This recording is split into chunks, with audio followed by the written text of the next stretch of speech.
लगातार चौथे दिन रिकॉर्ड ऊंचाई छूने के बाद बाजार में कंसोलिडेशन का मूड। निफ्टी 18,800 के करीब आज आउट परफॉर्म कर रहे हैं मिड कैप शेयर्स। नैस्डैक में उछाल के दम पर आज टेक्नोलॉजी शेयरों में जोरदार तेजी। निफ्टी आईटी इंडेक्स 2% से ज्यादा उछला। 8% की तेजी के साथ एल&टी टेक सर्विसेज वायदे का टॉप गेनर बना। साथ ही आज मेटल और एनबीएफसी शेयरों में भी दिखी खरीदारी। जेफरीज के 3100 के टारगेट से रिलायंस में खरीदारी का मूड। शेयर करीब 6 महीने की ऊंचाई पर। और नवंबर में 21% बढ़ी टाटा मोटर्स की बिक्री। आयशर ने भी बेची 40% ज्यादा गाड़ियां, लेकिन अनुमान से कमजोर रहे बजाज ऑटो, टीवीएस मोटर की बिक्री। ऑटो शेयरों में आज मुनाफा वसूली। फेक एमटीएम के खिलाफ सीएनबीसी आवाज की मुहिम का असर। मार्केट रेगुलेटर सेबी ने फर्जी एडवाइजर्स के खिलाफ लिया बड़ा एक्शन। फिनग्रे वेल्थ क्रिएशन सर्विसेज को दिया 6 करोड़ रुपए से ज्यादा रकम लौटाने का आदेश। और गुजरात में पहले चरण की वोटिंग जारी। अब तक करीब 27% हुई वोटिंग। 89 सीटों के लिए करीब 800 प्रत्याशियों के बीच है मुकाबला। नमस्कार, स्वागत है आपका कमाई का अड्डा में। मैं हूं अनुज सिंगल, मेरे साथ हैं हर्षिता। और अगले 1.5 घंटे में आपको मार्केट और इंडिविजुअल स्टॉक्स में आपको क्यूज देंगे, उसके अलावा स्ट्रैटेजीज देंगे। लेकिन एक बार बाजार की जो बड़ी बातें वो रख देते हैं सामने। आज क्लियरली एक मार्केट में मुनाफा वसूली का सेशन है। सुबह हमने इसकी चर्चा की थी कि शायद एक बार ऊपर खुलने के बाद मार्केट थोड़ा ठंडा पड़े, क्योंकि हर कोई पॉजिटिव हो गया है अब। और जब ऐसा हो जाए तो मार्केट थोड़ा कई बार एक शेकआउट दिखाता है। आज वो शेकआउट का दिन लग रहा है। हालांकि ज़्यादा डिक्लाइन नहीं है, हल्की प्रॉफिट टेकिंग है। लेकिन एक चीज़ जो बहुत क्लियर है, आईटी में ज़बरदस्त आउट परफॉर्मेंस अभी भी है और फाइनेंशियल्स में थोड़ा सा एक प्रॉफिट टेकिंग है। लेकिन मिड कैप्स में अच्छी खासी तेज़ी है। वो एक क्लियरली एक ट्रेंड है, उस पर भी बात करेंगे। लेकिन ओवरऑल बुल्स का कंट्रोल अभी भी इस मार्केट पर। एक सेक्टर रोटेशन विजिबल है। आप पिछले 3-4 दिन से ये देख रहे होंगे कि हर रोज़ कोई ना कोई नया सेक्टर मार्केट को ऊपर लेकर जा रहा है। आज भी निफ्टी ऊपर है, भले ही बैंक निफ्टी नीचे हो, लेकिन तो एक क्लियरली सेक्टर रोटेशन विजिबल है मार्केट में। गुड आफ्टरनून अनुज। क्लियरली टेक्नोलॉजी के तो दम पर मार्केट ऊपरी स्तरों को होल्ड करता हुआ दिखाई दे रहा है। और जो सेक्टर आज लाइमलाइट में आया है वो सीमेंट कंपनियां, जिनके बल पर दरअसल तेजी देखने को मिली है। लेकिन आप भाव देखिए स्क्रीन पर। 18,809 आज सुबह में 18,887 तक का हाई हमने दिखाया जरूर था, और उसके बाद हमने देखा ये कूल ऑफ देखने को मिला है। ऊपर नीचे 18,800 के आसपास ही ट्रेड बनता दिखाई दे रहा है। और निफ्टी बैंक जहां पर 43,500 और 43,500 मुझे डिस्टिंक्टली याद है अनुज ने कहा था कि ये प्रॉफिट बुकिंग वाला लेवल होगा। ठीक वही स्क्रीन पर प्ले आउट होता हुआ दिखाई दिया है। 43,515 पर कैश मार्केट में निफ्टी ट्रेड करता हुआ दिखाई दिया। और उसके बाद हमने देखा है वो कूल ऑफ। तो डे हाई से करीब करीब हम 300 पॉइंट तक की मुनाफा वसूली दिखा चुके हैं। इस मुनाफा वसूली के पीछे क्या मार्केट ओवरहीटेड था, इसीलिए लोगों ने थोड़े से हाथ पीछे खींचे, या फिर एक्सपायरी का भी बड़ा हाथ है? हर देखिए, एल्गो ट्रेडर्स का एक क्लियर इंपैक्ट था। बैंक निफ्टी में जो हमारा व्यू था, मैं उस पर बात करता हूँ कि 43,500 एक प्रॉफिट बुकिंग जोन होगा और उसके बाद ज़्यादा ट्रैक्शन दिखेगा नहीं। बैंक निफ्टी वैसे भी पिछले 3-4 दिन से थोड़ा सॉफ्ट है। निफ्टी में क्लियरली एक मजबूती है। और निफ्टी की एक मजबूती का एक कारण ये भी है कि ये जो सेक्टर रोटेशन है, आज जैसा आईटी चल गया, जो कि एक्सपेक्टेशन भी चलेगा, लेकिन निफ्टी क्लियरली पिछले 4-5 दिन से आपको एक ट्रैक्शन दिखा रहा है। वो ज़्यादा मजबूती वाला इंडेक्स है। इसके लिए आपको ट्रेड्स, और इसीलिए ट्रेडर्स को निम्बल फुटेड होना बहुत ज़रूरी है। 5-6 दिन पहले तक हम कह रहे थे कि लेवल्स निफ्टी के देखिए, लेकिन ट्रेड्स बैंक निफ्टी में लीजिए। अब आज की डेट में हम कह रहे हैं कि लेवल्स आप भले ही बैंक निफ्टी के देखिए, लेकिन ट्रेड निफ्टी के लीजिए, क्योंकि निफ्टी में इस समय स्ट्रेंथ है। निफ्टी को स्ट्रेंथ मिल रही है रिलायंस से, निफ्टी को स्ट्रेंथ मिल रही है आईटी से। लेकिन वो जो बात आप कर रहे थे मार्केट हैवी है नहीं, वो मैं आपको ऑप्शंस के डेटा के थ्रू दिखा देता हूँ। काफ़ी टाइम के बाद एक चीज़ विजिबल है कि फाइनली कॉल राइटर्स को आज थोड़ी राहत मिली है काफ़ी टाइम के बाद। जो आज के कॉल राइटर्स है, कल वाले कॉल राइटर्स तो आज भी पनिश हुए हैं, लेकिन अगर आप डेटा देखेंगे तो 18,900 के कॉल पर मैसिव बिल्डअप है 2.4 करोड़ शेयर्स का। उसमें से 1.6 करोड़ तो आज ही जुड़े हैं आज तक। 18,850 और 18,950 पर भी अच्छा खासा कॉल बिल्डअप है। अब मुझे ये देखना है कि ये 3 बजे क्या मूव आता है, 3 बजे कोई मूव बाकी है या 3 बजे से पहले कोई मूव आता है, क्योंकि मामला तो बुल्स के फेवर में ही है। तो अगर मूव आने हैं तो पॉजिटिव साइड पे ही आने, नेगेटिव साइड पे बड़े मूव नहीं आएंगे। नेगेटिव साइड पे मूव आएंगे जैसे आज आपने देखे, एक 100-150 पॉइंट इंट्राडे में मूव आ गया तो आ गया, बस, उससे ज़्यादा आपको नहीं मिलेंगे। बैंक निफ्टी की बात थोड़ी सी अलग है। बैंक निफ्टी में क्या हो रहा है पिछले 3-4 दिन से कि एक क्लियर कट मार्केट आपको एक फटीग दिखा रहा है। 43,500 आज एक लग भी रहा था, जो ऑप्शंस का बेस था। इनफैक्ट आप 43,500 की अगर कॉल देखेंगे तो 43,500 की कॉल पर इतना ओपन इंटरेस्ट बिल्डअप, मतलब निफ्टी से ज़्यादा ओपन इंटरेस्ट बिल्डअप आज बैंक निफ्टी में हुआ है, जो कि बहुत रेयर होता है एक सिंगल स्ट्राइक में। अगर आप 43,500 की कॉल देखेंगे तो 86 लाख शेयर्स ऐड हुए आज ओपन इंटरेस्ट में, करीब करीब 1.18 करोड़ के करीब वो ओपन इंटरेस्ट पहुंचे। और 43,400 भी देखिए, 43,300 भी देखिए। अब मेरे को एक चीज़ बहुत इंटरेस्टिंग लग रही है कि क्यों पूरे हफ्ते बैंक निफ्टी ने अंडर परफॉर्म किया है, क्या 3 बजे बैंक निफ्टी कुछ कमाल दिखा सकता है क्या? एकदम से एक जैसे कहते हैं ना रिवर्स एल्गो ट्रेड, वो प्ले हो सकता है क्या? अगर वो प्ले होना है तो बैंक निफ्टी को 43,400 क्रॉस करना पड़ेगा। अगर वो हुआ तो फिर एक इंटरेस्टिंग एक्शन आ सकता है। लेकिन हाँ, शॉर्ट का मार्केट नहीं है, वीकनेस भले ही हो मार्केट में इंट्राडे में, लेकिन उसको आप शॉर्ट नहीं कर सकते क्योंकि बड़ी ट्रेड आपको लॉन्ग साइड पे मिलेगी, खासतौर से निफ्टी में। और मुझे लग रहा है कि अगले हफ्ते शायद हम वो 19,000 की तरफ जाएं और फिर वहां से फ्रेश एक्सपेंशन स्टार्ट होगा। 19,000 का इंतजार ऑफ कोर्स मार्केट कर ही रहा है। आज हमने देखा 18,887 तक के हाईज देखने को मिले हैं। और उस अगर आप निफ्टी फ्यूचर्स देखेंगे तो वहां पर और भी ज्यादा कन्विक्शन है, जिस तरह का ट्रेड देखने को मिला है 19,000 की तरफ। चलिए आपको कुछ स्टॉक्स दिखाते हैं जहां पर ट्रेंड तेजी का देखने को मिला है। आज जो सेक्टर रोटेशन की बात कर रहे थे वो यहाँ पर आपको इन स्टॉक्स के जरिए साफ दिखाई देगा कि कहां पर दरअसल आज तेजी बढ़ती हुई दिखाई दी है। अनडाउटेडली आज निफ्टी आईटी में सबसे ज्यादा जोश देखने को मिला। वो एक स्पेस है जो आउट परफॉर्म कर रही है और उसमें से एक सबसे ज्यादा तेजी वाला काउंटर तो एल&टी टेक सर्विसेज है, 8.5% ऊपर ये। फिर टेक महिंद्रा 2.5% तक की तेजी में।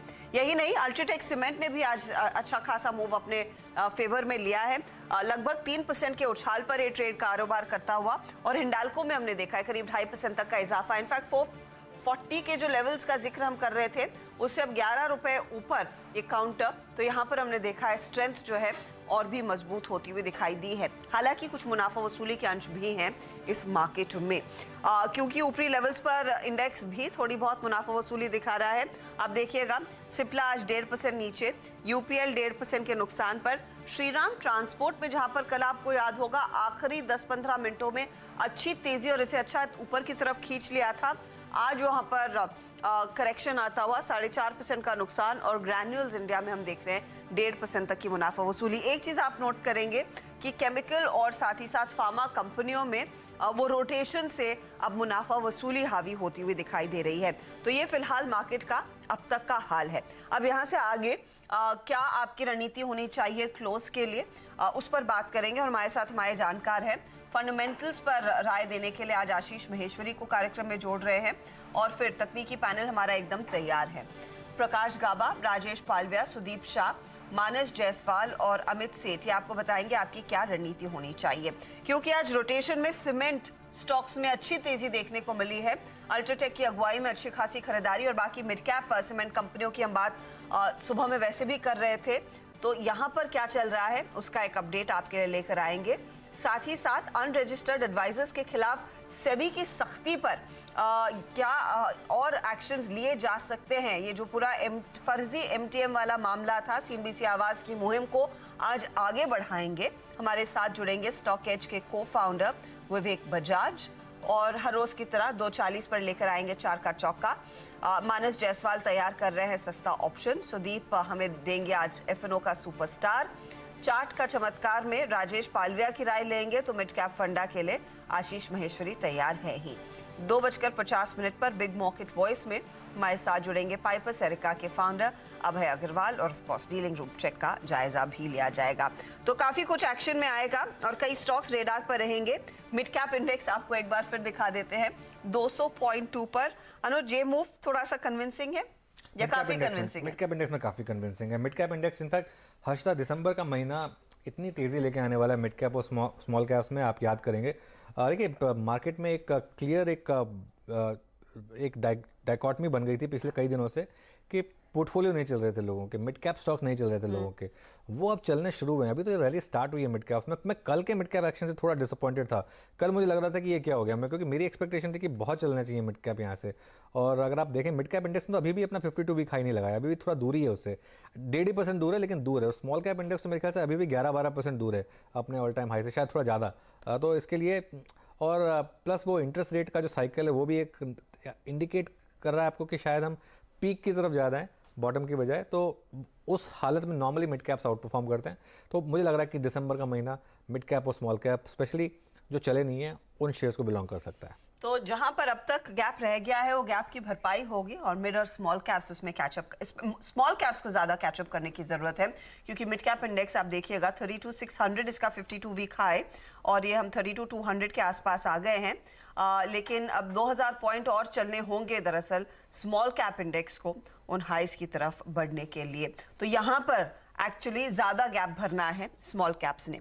बैंक निफ्टी इस बीच 8 पॉइंट ऊपर ही रह गया है ये, तो यहाँ पर थोड़ी सी नरमी बनती हुई दिखाई जरूर दी है। चलिए जानकारों को जोड़ना शुरू करते हैं और उनसे पूछते हैं इस समय का ट्रेंड क्या रहेगा। पालविया साहब आफ्टरनून, बताइए आज तो एक्सपायरी और 18,800 के आसपास निफ्टी टिकता हुआ, क्या स्टॉक लेंगे? Good afternoon Archana ji, good afternoon Anuj ji, good afternoon everyone. So stock है सीमेंट स्पेस से और सीमेंट स्पेस में जेके सीमेंट हमें यहाँ पे काफी अट्रैक्टिव लग रहा है। जिस तरीके से आज पूरा सीमेंट स्पेस में बाइंग इंटरेस्ट बना, जेके सीमेंट में क्लियर ब्रेकआउट यहाँ पे वीकली और मंथली चार्ट पे बनते हुए दिखे, हमें लगता है कि ये स्टॉक को बाय करना चाहिए। फ्यूचर के टारगेट हम एक्सपेक्ट कर रहे हैं इसमें आना चाहिए 3300 3320 तक के। स्टॉप लॉस रखेंगे करंट लेवल से 3205 के आसपास। तो जेके सीमेंट पे बाय करने की सलाह है। सीमेंट में बाय करिए, ये आज इनफैक्ट सुबह से सीमेंट स्टॉक अच्छा कर रहे हैं और जेके सीमेंट भी एफएनओ का स्टॉक है, तो ज़बरदस्त मूव इसमें आता हुआ। गाबा जी गुड आफ्टरनून, आपकी ट्रेड इस समय की सर? मुझे लगता है कि इस वक्त बैंक ऑफ बड़ौदा पे ध्यान देना चाहिए। मोमेंटम अभी शुरू हुआ है, कुछ 5-10 मिनट पहले ट्रेड हुआ है, 170 पर ट्रेड कर रहा है। स्टॉप होगा 169 का, टारगेट करीब 172 to 173 bank of Baroda. Okay, तो बैंक ऑफ बड़ौदा में तेजी का ट्रेड, अचानक वो स्पाइक आने लगा है इसमें। तो यहाँ पर कुछ गाबा साहब ने एकदम टाइमली पकड़ा है, ऐसे दिख रहा है 172 173 जिस तरह की तेजी दिखा रहा है गाबा साहब, मिनटों में वो अचीव हो सकता है। नजरें रहेंगी फिलहाल 171 की तरफ बढ़ता हुआ वो पर्टिकुलर ट्रेड। अमित आफ्टरनून, आप क्या ट्रेड लेंगे? Good afternoon Harshita ma'am, good afternoon Anuj ji, good afternoon everyone. Harshita ma'am, मेरी नजर HCL टेक पे है। HCL टेक का स्ट्रक्चर काफी स्ट्रॉन्ग है। आज इस स्टॉक ने गैप अप के साथ एक ओपनिंग दी और सुबेरे से इन लेवल्स में सस्टेन कर रहा है। करंटली इसका प्राइस 1145 का है। टेक्निकली स्ट्रक्चर, मोमेंटम और रिलेटिव स्ट्रेंथ में काफी स्ट्रॉन्ग है। और आज की अगर हम कैंडल देखें तो पिछले 5 दिन की कैंडल के हाई के ऊपर बड़ी कंफर्टेबली ट्रेड कर रही है। तो 4 से 5 दिनों का कंसोलिडेशन का ब्रेकआउट है, इसमें एक अप मूव पॉसिबल है। करंटली प्राइस 1145 का है, टारगेट रहेंगे 1175 के और स्टॉप लॉस रखूंगा 1128 रुपए का। ओके, HCL टेक में बाय करना। आज टेक में ज़बरदस्त तेजी। आज सुबह सुबह सबसे पहला स्टॉक जो उस चैनल पर सजेस्ट किया गया था वो था L&T टेक सर्विसेज और इस समय वो वायदा का टॉप गेनर है और सारे टारगेट्स उसके मीट हुए हैं। 4100 का लास्ट टारगेट था उसमें, फ्यूचर्स में 4173 इस समय उसका भाव। तो ये ज़बरदस्त मूव, इसमें 9% ऊपर L&T take services, Birla soft 6.5% ऊपर, एम्फेसिस इनफैक्ट एक फ्रेश बाइंग स्टार्ट हो रही है अब वापस मिड कैप आईटी में। जो लास्ट आवर की बाइंग होती है वो अब एक यहाँ पर वापस स्टार्ट हो रही है। मानस गुड आफ्टरनून, मानस आप क्या ट्रेड कर रहे हैं? Good afternoon Anuj ji, good afternoon Harshita जी। तो देखिए, रिकमेंडेशन पीवीआर पे है। पीवीआर पे खरीदारी करने का ट्रेड लेना चाहिए क्योंकि ब्रेकआउट एक्चुअली हम लोगों ने करीब 3 या 4 दिन पहले देखा था जब 1840 के लेवल्स ब्रेक हुए, तो उसके बाद हमने कंसोलिडेशन देखा। आज रैली फिर से रिज्यूम हुई है, तो मेरा समझना है कि करंट लेवल्स पे पीवीआर में खरीदारी करनी चाहिए। 1860 का आपको स्टॉप लॉस रखना है और ऊपर की तरफ 1950 तक के टारगेट्स आप देख सकते हैं। यहाँ पर आप 1900 वाला पीवीआर का कॉल ऑप्शन भी ले सकते हैं जो कि 66 रुपीज के आसपास चल रहा है। वहां पर खरीदारी करिए 50 रुपए के नीचे स्टॉप लॉस रख के 100 रुपए के टारगेट। ओके, मीनवाइल एक बार जरा बैंक निफ्टी लेकर आइए इंट्राडे। जो हम बात कर रहे थे कि क्या थोड़ा सा एक ट्रैक्शन दिखा सकता है। इनफैक्ट अभी करीब आधा घंटे पहले 100 पॉइंट नीचे था बैंक निफ्टी और अब 80 पॉइंट ऊपर, तो 180 पॉइंट का इसने स्विंग दिया है आपको नीचे से और 43,313 ये इस समय बैंक निफ्टी का रेट। तो काफ़ी एक ज़बरदस्त स्विंग इस समय। इनफैक्ट जो लास्ट घंटे की स्विंग है वो बैंक निफ्टी की वजह से ही आई है मार्केट में और इसमें पार्टिसिपेट कर रहे हैं इंडसइंड बैंक डे हाई पर और उसके अलावा कोटक, हालांकि रेड में है कोटक लेकिन फिर भी एक मूव स्टार्ट हुआ है। HDFC बैंक में एक मूव स्टार्ट हुआ है हर्षिता, और ये कुछ स्टॉक्स हैं जिनकी वजह से बैंक निफ्टी अब वापस कोशिश कर रहा है ऊपर आने के लिए और निफ्टी भी अब वापस 18,828 के आसपास। तो यहाँ पर अभी भी हौसला है कि ऊपरी लेवल्स पर एक्शन बनता हुआ दिखाई देगा। 75 पॉइंट ऊपर अब बात करते करते सुदीप शाह हमारे साथ जुड़े हैं क्या? अच्छा, सुदीप शाह का इंतजार रहेगा। कुछ ट्रेड्स पर आएंगे आगे जब हमारे दूसरे जानकार भी हमारे साथ जुड़ जाते हैं। लेकिन एक दो ट्रेड्स जो इस घंटे चमके हैं, आप इंडसइंड बैंक का जिक्र कर रहे थे, उस पर एक राय ले लेते हैं अनुज, क्योंकि अब 0.5% का मूव इनफैक्ट पिछले 10 मिनटों में देखने को मिला है इधर 1170 के स्तरों पर आता हुआ। मानस, कोई ट्रेड है क्या इस समय, या फिर कुछ और लेवल इनफैक्ट डे हाई को पार करेगा जो शायद 1180 का है, तब आपको हिम्मत होगी और तेजी करने की? देखिए, एक चीज पॉजिटिव है कि कल भी जब करेक्शन देखने को मिला तो इंडसइंड बैंक अपने 20 डे मूविंग एवरेज के नीचे नहीं फिसला, और आज भी गिरावट में इसने 20 डे मूविंग एवरेज को टेस्ट किया लेकिन उसके नीचे ट्रेड नहीं किया, तो वहां पर बाइंग इंटरेस्ट थोड़ा सा देखने को मिला है। लेकिन कंफर्मेशन के लिए थोड़ा इंतजार तो करना पड़ेगा आपको। 1180 के ऊपर ही खरीदारी करनी है, उसके ऊपर खरीदारी करेंगे 1160 के स्टॉप लॉस के साथ 1220 के टारगेट के लिए। ठीक है। कॉस्मो फर्स्ट में टेंडर रूट के थ्रू बायबैक का एक अनाउंसमेंट आया है, तो ये एक इम्पॉर्टेंट स्टॉक इस समय। एक जरा इसका चार्ट लेकर आइए इंट्राडे और देखिए किस तरीके का मूव आ रहा है इसमें। तो कॉस्मो फर्स्ट वो स्टॉक है जहाँ पर आप ये मूव देख रहे हैं, 1070 का भाव, जहाँ पर टेंडर रूट के थ्रू बायबैक। टेंडर रूट मतलब इस प्राइस पर ही कंपनी वो शेयर खरीदेगी। 3.7% ही इक्विटी का बायबैक होगा, तो जितने भी शेयर्स देंगे आप, जरूरी नहीं कि सारे एक्सेप्ट हो, तो उसमें बाकी शेयर्स आपको रिटर्न होंगे। इसके लिए अगर जो लोग सोच रहे हैं कि अभी भी क्यों 836 पर ही है, तो 3-4% का मूव इसमें इस समय आता हुआ है इस स्टॉक में। तो ये एक इस समय मूव है। एक अच्छा लेकर आइए जरा मेटल्स इंडेक्स को।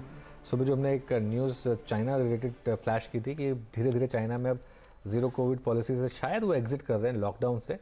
निफ्टी मेटल्स इस समय फ्रेश हाई पर, और टाटा स्टील का स्टॉक लेकर आइए। टाटा स्टील ने इस समय फ्रेश इंट्राडे हाई लगाया है। याद रखिए टाटा स्टील अभी भी अपने प्रीवियस 52 वीक हाई से करीब 20% नीचे है, लेकिन इस समय एक अच्छा खासा move, fresh expansion Tata steel में 3% ऊपर।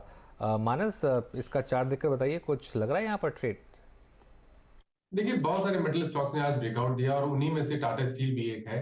करीब 10-12 दिनों के कंसोलिडेशन के बाद, जो कि कंसोलिडेशन 200 डे मूविंग एवरेज के आसपास हो रहा था, आज फाइनली इस कंसोलिडेशन जोन के अपर बैंड को ब्रेक किया है। बेहतर वॉल्यूम पिछले 2 दिनों से देखने को मिल रहे हैं। आई थिंक अब आपको एक पोजिशनल ट्रेड लेना चाहिए टाटा स्टील में। करंट लेवल्स पे खरीदारी करिए, 108 रुपए के नीचे स्टॉप लॉस रखे, 115 रुपए के टारगेट से। ओके, तो 115 के टारगेट के लिए एक मौका टाटा स्टील में। लेकिन टाटा स्टील के साथ जिन दूसरी कंपनियों का विलय होने वाला है वो भी अच्छी खासी तेजी दिखा रहे हैं। आप देखिएगा, आपको याद होगा वो बड़े कंसोलिडेशन का ऐलान कंपनी ने किया था। टाटा मेटालिक्स, टाटा स्टील लॉन्ग जैसे काउंटर्स है जहां पर हमने देखा है अच्छा खासा मोमेंटम देखने को मिला है, तो उस पर आपकी नजरें होनी चाहिए। इन स्टॉक्स में भी एक ट्रेड साफ बन रहा है। इसकी कोई खास डेट मुझे तो याद नहीं अनुज अनाउंस हुई है, अभी तक वो आना बाकी है, राइट? आई थिंक सो, मैं चेक करना पड़ेगा, लेकिन हाँ मतलब यकीन के साथ तो मैं नहीं कह सकता, लेकिन थोड़ा चेक करना पड़ेगा। तो उस पर नजरें होनी चाहिए, क्योंकि मुझे भी ऐसे कुछ डिस्टिंक्टली याद नहीं है क्या डेट तय की गई है। लेकिन गावा साहब, ये जो कैचअप बाकी मेटल कंपनियों में देखने को मिला है अलॉन्ग विद टाटा स्टील, इसके जो बाकी ग्रुप कंपनियां मेटालिक्स हो, टाटा स्टील लॉन्ग हो, उनमें भी क्या आपको कुछ विकल्प दिख रहा है तेजी करने का?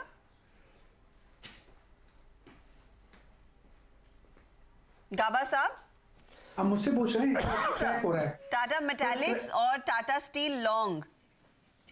टाटा मेटालिक्स में देख लेता हूं क्योंकि मेरा इंटरनेट में थोड़ा क्रैक हो रहा है साउंड में, ऑडियो में। एनीवे, टाटा मेटालिक्स मुझे अच्छा लगता है, बढ़िया है। हायर टाइम फ्रेम जो चार्ट है वो ब्यूटीफुल चार्ट है। 770 पे जो ब्रेकआउट मिला है, ब्यूटीफुल ब्रेकआउट मिला है। मुझे लगता है जैसे ट्रेड कर रहा है 785 पर ट्रेड कर रहा है, 800 पॉसिबल है टाटा मेटालिक्स, और एक बार 800 चला गया तो 820 भी पॉसिबल है। मेरे ख्याल से डिलीवरी बेस्ड स्टॉक है, लेना चाहिए और थोड़ा वक्त देना चाहिए। अगर साइडवेज मूव भी चलता है तो कोई बात नहीं, मुनाफा मिलेगा। आई थिंक मेरा टारगेट करीब 820 का है, बियॉन्ड 800 टाटा मेटालिक्स। तो 820 का टारगेट यहाँ पर देखने को मिल रहा है टाटा मेटालिक्स में एक मोमेंटम। अच्छा, गावा साहब का जो पहला ट्रेड था जिन्होंने मार्केट खुलने के साथ ही पिक किया, वो था पिरामिड एंटरप्राइजेस। 861 के लेवल्स यहाँ पर देखने को मिल रहे हैं फ्यूचर्स में। इसने 871 का हाई भी छुआ था। गावा साहब, इस पर अब आप क्या कर रहे हैं? होल्ड है या फिर मुनाफा बुक किया आपने? आज तो मुनाफा कर लेना चाहिए, कल एक फ्रेश लुक लेंगे, कल फ्राइडे है इसलिए, नेक्स्ट वीक के लिए, क्योंकि मेरा टारगेट था 850, तो सेकंड टारगेट था 875। आज हाई करीब 869.70 है, 5-7 रुपए के लिए छोड़ देना चाहिए, मुनाफा कर लीजिए। लेकिन एक ब्रेकआउट अगर कोई टेक्निकल रूप से देखता है, आज शाम को वो देखता है तो उसे ब्रेकआउट लगेगा, वो कल खरीदेगा। लेकिन हमारा तो टारगेट अचीव हो चुका है, मुनाफा। आप अपना सीक्रेट सॉस हमारे साथ शेयर वैसे कर नहीं रहे हैं, क्योंकि इस हफ्ते आपने कुछ तो अलग किया है कि आपने लुपिन कहा था, लुपिन फट गया, सिप्ला कहा था, सिप्ला के टारगेट्स हिट हुए, HUL आपका पहला ट्रेड था मुझे याद है डिस्टिंक्टली, वहां पर टारगेट हिट हुआ। आज पिरामिल एंटरप्राइजेस और प्रोड्यूसर्स आप कह रहे हैं, बैंक ऑफ बड़ौदा भी देखिए क्योंकि वहां पर भी मोमेंटम आ गया है, 172 आपका पहला टारगेट हिट हुआ। तो सीक्रेट सॉस क्या है सर, प्लीज शेयर करें। देखिए ऐसा है कि सॉस तो कुछ नहीं, मेरा एक सेटअप है जो पिकिंग द बॉटम्स है। वो जब right at the bottom you to pick up, aggressive calls हैं, बहुत ही एग्रेसिव होते हैं। आजकल मैं वो यूज कर रहा हूँ सेटअप, ब्यूटीफुल सेटअप है, just right at the bottom. अब मुझे 2-3 स्टॉक और नजर आते हैं शायद नेक्स्ट वीक चले, लेकिन वो just right at the picking of the bottom, just working on that setup और कुछ नहीं। उनकी भी बात करेंगे गाबा जी फिर और उन पर भी आएंगे, लेकिन अभी एक दो स्टॉक्स और देख लेते हैं। देखिए बिरला सॉफ्ट अब 6.5% ऊपर, और L&T टेक तो ऑलमोस्ट वो टेम्प्रेरी फ्रीज लगाने वाला है 10% वाली, तो ज़बरदस्त मूव यहाँ पर आ रहा है। एक अतुल लिमिटेड का चार्ट लेकर आइए जरा। अतुल लिमिटेड ने एकदम से एक मूव लगाया। अतुल में काफ़ी अच्छी सिग्निफिकेंट करेक्शन हुई थी, इनफैक्ट काफ़ी शार्प करेक्शन हुई थी अतुल में पिछले क्वार्टर के नंबर्स के बाद, और आज उसने एक अच्छा मूव दिखाया। F&O का स्टॉक है अभी 3.5% का मूव इस समय यहाँ पर आ रहा है अतुल लिमिटेड में। चलिए अब एक काम करते हैं, अब यतिन के पास चलते हैं और जानते हैं कि क्या चल रहा है, और आज शायद सीमेंट स्टॉक पर फोकस कर रहे हैं। बिल्कुल अनुज, देखिए ये एक सेक्टर है जो बहुत पेन दे रहा था पिछले 2 क्वार्टर्स में, क्योंकि अर्निंग्स बिल्कुल से ही आपको डाउनटिक में दिख रही थी। 10% आपको सिक्वेंशियली और ईयर ऑन ईयर मार्जिन्स गिरते हुए दिखाई दे रहे थे, क्योंकि जो कॉस्ट स्ट्रक्चर है सीमेंट कंपनी का पूरा हिल गया था, क्योंकि डीजल प्राइसेस, आपके पेटकोक प्राइसेस, कोयले के दाम, इन जनरल जो इनपुट कॉस्ट है वो बहुत ज़बरदस्त तरीके से बढ़ा था। अब वो चीज़ें रिवर्सल हो रही हैं। कैसे रिवर्सल हो रही हैं कि जो पीक कोयले के दाम है अंतर्राष्ट्रीय मार्केट्स में वो 30 से 40% तक गिरे हुए हैं। और अगर हम डोमेस्टिक मार्केट की बात करें तो पेटकोक, जो कि काफ़ी इंपॉर्टेंट रॉ मटेरियल है सीमेंट बनाने का, क्योंकि उससे उसको जला के आप जो है आपके जो सीमेंट की क्लिन है उसको गर्म करते हैं, तो वो जो पेटकोक के दाम है वो रिसेंटली रिलायंस इंडस्ट्रीज़ ने इस महीने 5% से घटाए।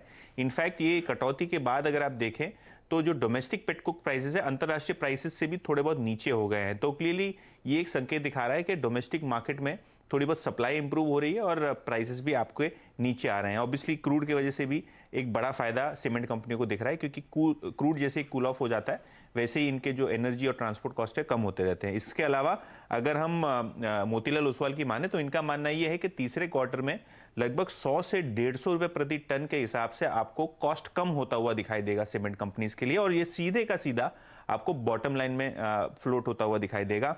सीमेंट वॉल्यूम ग्रोथ की बात करें तो कल एंटी का नोट आया था कि लगभग 5% आपको पिछले 2 महीने में वॉल्यूम ग्रोथ रही है, और यहाँ से पिकअप बहुत अच्छा देखने को मिल रहा है। खास करके सेकेंड हाफ अक्टूबर, सेकेंड हाफ नवंबर में आपको डिमांड स्पाइक होती हुई दिखाई दे रही है, क्योंकि इंफ्रा प्रोजेक्ट्स काफ़ी अच्छी तरीके से पिकअप हो रहे हैं।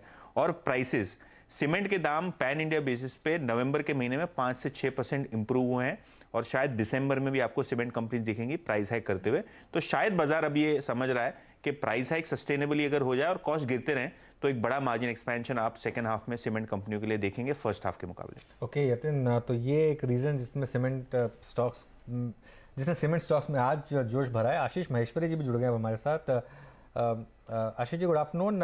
सीमेंट स्टॉक्स पर आपकी क्या राय है और आपका प्रेफर्ड प्ले क्या होगा यहाँ पर? जी बिल्कुल, जहाँ तक सीमेंट स्टॉक्स का सवाल है तो मेरा मानना है कि अब हमें 1 महीने के एक थोड़ा पॉज के बाद में थोड़ा सा मोमेंटम दोबारा से यहाँ पे देखने को मिल रहा है। और जैसा यतिन भी बता रहे थे कि रॉ मटेरियल के प्राइसेस में जो कोक उनका भी काफी बड़ा कंपोनेंट है, वहाँ पे थोड़ा सा गिरावट देखने को मिल रहा है। इसके अलावा अभी जो दूसरे फैक्टर थे, जो इन्फ्लेशनरी फैक्टर थे, जो जिनके कारण से लास्ट क्वार्टर में मार्जिन में कमी देखने को मिली, वहाँ सब तरफ थोड़ी सी कूल डाउन हो रहा है। बट सीमेंट के प्राइसेस में जो फिनिश प्रोडक्ट है उनका वहां पे कोई कमी देखने को नहीं मिल रही, क्योंकि जो डिमांड है वो काफी रोबस्ट बनी हुई है। तो मेरी सलाह रहेगी कि बिल्कुल इस सेक्टर में, जैसे आज हमने स्टील में भी अच्छा खासा मोमेंटम आता देखा है या मेटल में ओवरऑल अच्छा मोमेंटम आता देखा है, सीमेंट भी एक कैचअप प्ले बिल्कुल बन रहा है। और यहाँ पर मेरा नंबर 1 पैक जो पिक रहेगा वो अल्ट्राटेक सीमेंट रहेगा। मेरा मानना है अपने जो 52 वीक हाई से अभी भी काफी करीब 20% नीचे स्टॉक मिल रहा है, और यहाँ पे बिल्कुल निवेश अभी भी किया जा सकता है।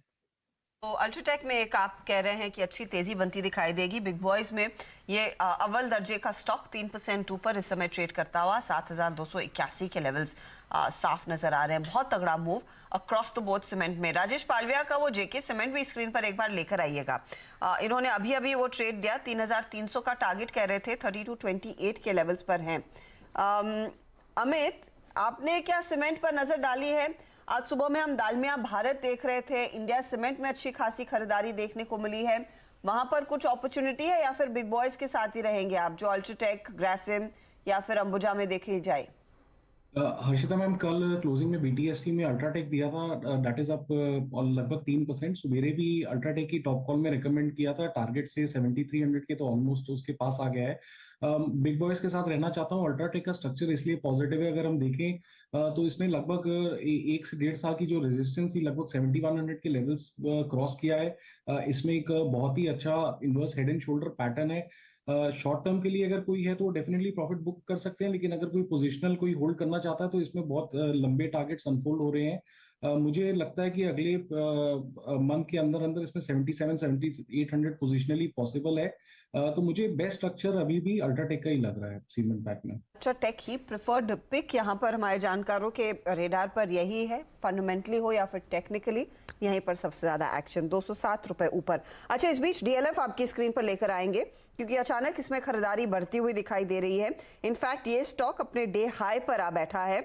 अगर आप वायदे बाजार के लिहाज से देखें, जी हाँ, 414 का हाई इनफैक्ट फ्यूचर्स में, और कैश मार्केट का एक्शन आपकी स्क्रीन पर है। डे हाई पर खड़ा है ये काउंटर। राजेश पालविया, बताइए, अचानक तेजी बढ़ती हुई। बिल्कुल, पूरे रियल एस्टेट पैक में ही तेजी यहाँ पे आते हुए दिख रही। कल के सेशन में भी अच्छा एक्यूमुलेशन था और आज अब डीएलएफ में जो मूव बना, इसने अप्रैल 2024 के लेवल को भी अब क्रॉस करते हुए दिख रहा है। तो एक मल्टीपल रेजिस्टेंस जोन का ब्रेकआउट ये करते हुए दिख रहा है। तो हमें लगता है कि आज के मूव के बाद अगर ये स्टॉक अब 410 के ऊपर क्लोज होगा तो ये नेक्स्ट इसका जो टारगेट बनना चाहिए 440 की तरफ आते हुए दिख सकता है। तो बाय करने की सलाह है। और जिस तरीके से ब्रेकआउट हुआ, हमें लगता है ट्रेडिंग पॉइंट ऑफ व्यू से जो इमीडिएट टारगेट यहाँ आ सकता है वो करीब 422 424 की तरफ आते हुए दिख सकता है। स्टॉप लॉस होगा करीब यहाँ पे करंट लेवल में 404 के आसपास। ओके, चलिए, ज़बरदस्त इस समय मूव इन सब इंडिविजुअल स्टॉक्स में आते हुए। अब एक काम करते हैं, सोशल मीडिया पर फर्जी एमटीएम और फेक इन्वेस्टमेंट एडवाइजर्स पर सीएनबीसी आवाज़ की मुहिम के असर की बात करते हैं। सबसे पहले तो दिखाते हैं किस तरीके से हमने ये मुहिम उठाई थी और क्या इसका असर आया है।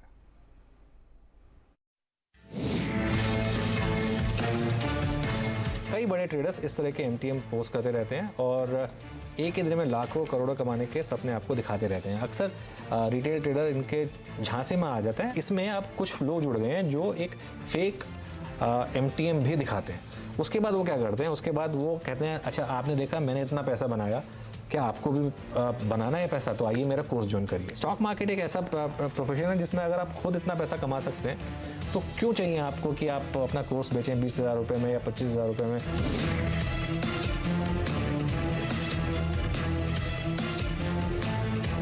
आपको कुछ कोडिंग वोडिंग आनी चाहिए। लोग फेक स्क्रीनशॉट बनाते हैं और पोस्ट करते हैं। इस तरह से मेनली स्क्रीनशॉट बनाए जाते हैं। ट्रेडर्स, मार्केट विशेषज्ञ लोग, जैसे कि जो लोग कोर्स बेचते हैं, सबको हम ट्रैक करते हैं। तो हमने देखा कि सारे स्क्रीनशॉट गायब हो गए। तो उस तरह से मैं बोलूंगा कि स्क्रीनशॉट काफी कम हो गए। किसी को भी फॉलो करके पैसा नहीं बना पाएंगे। आप अपना खुद की रिसर्च करेंगे और खुद थोड़ा सा एक मार्केट में टाइम स्पेंड करेंगे, समझेंगे कॉन्सेप्ट्स को, तभी आप स्टॉक मार्केट में पैसा कमा पाएंगे। ओके, और सेबी ने एक बड़ा एक्शन ऑलरेडी लिया है। हमने उस पर चर्चा भी की थी कि एक अनरजिस्टर्ड एडवाइजरी के अगेंस्ट एक 6 करोड़ का ऑर्डर आया है, जो उन्होंने बेसिकली फीस ली थी वो वापस लौटाने को कहा गया है। और जो हम देख भी रहे थे पिछले 3-4 दिन में, काफ़ी और कंपनियां हैं जो अब सेबी के स्कैनर में हैं।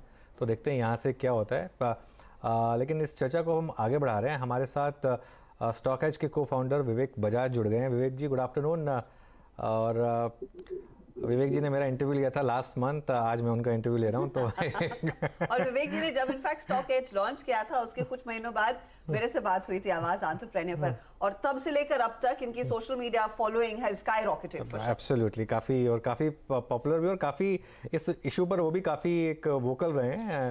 तो विवेक जी, गुड आफ्टरनून।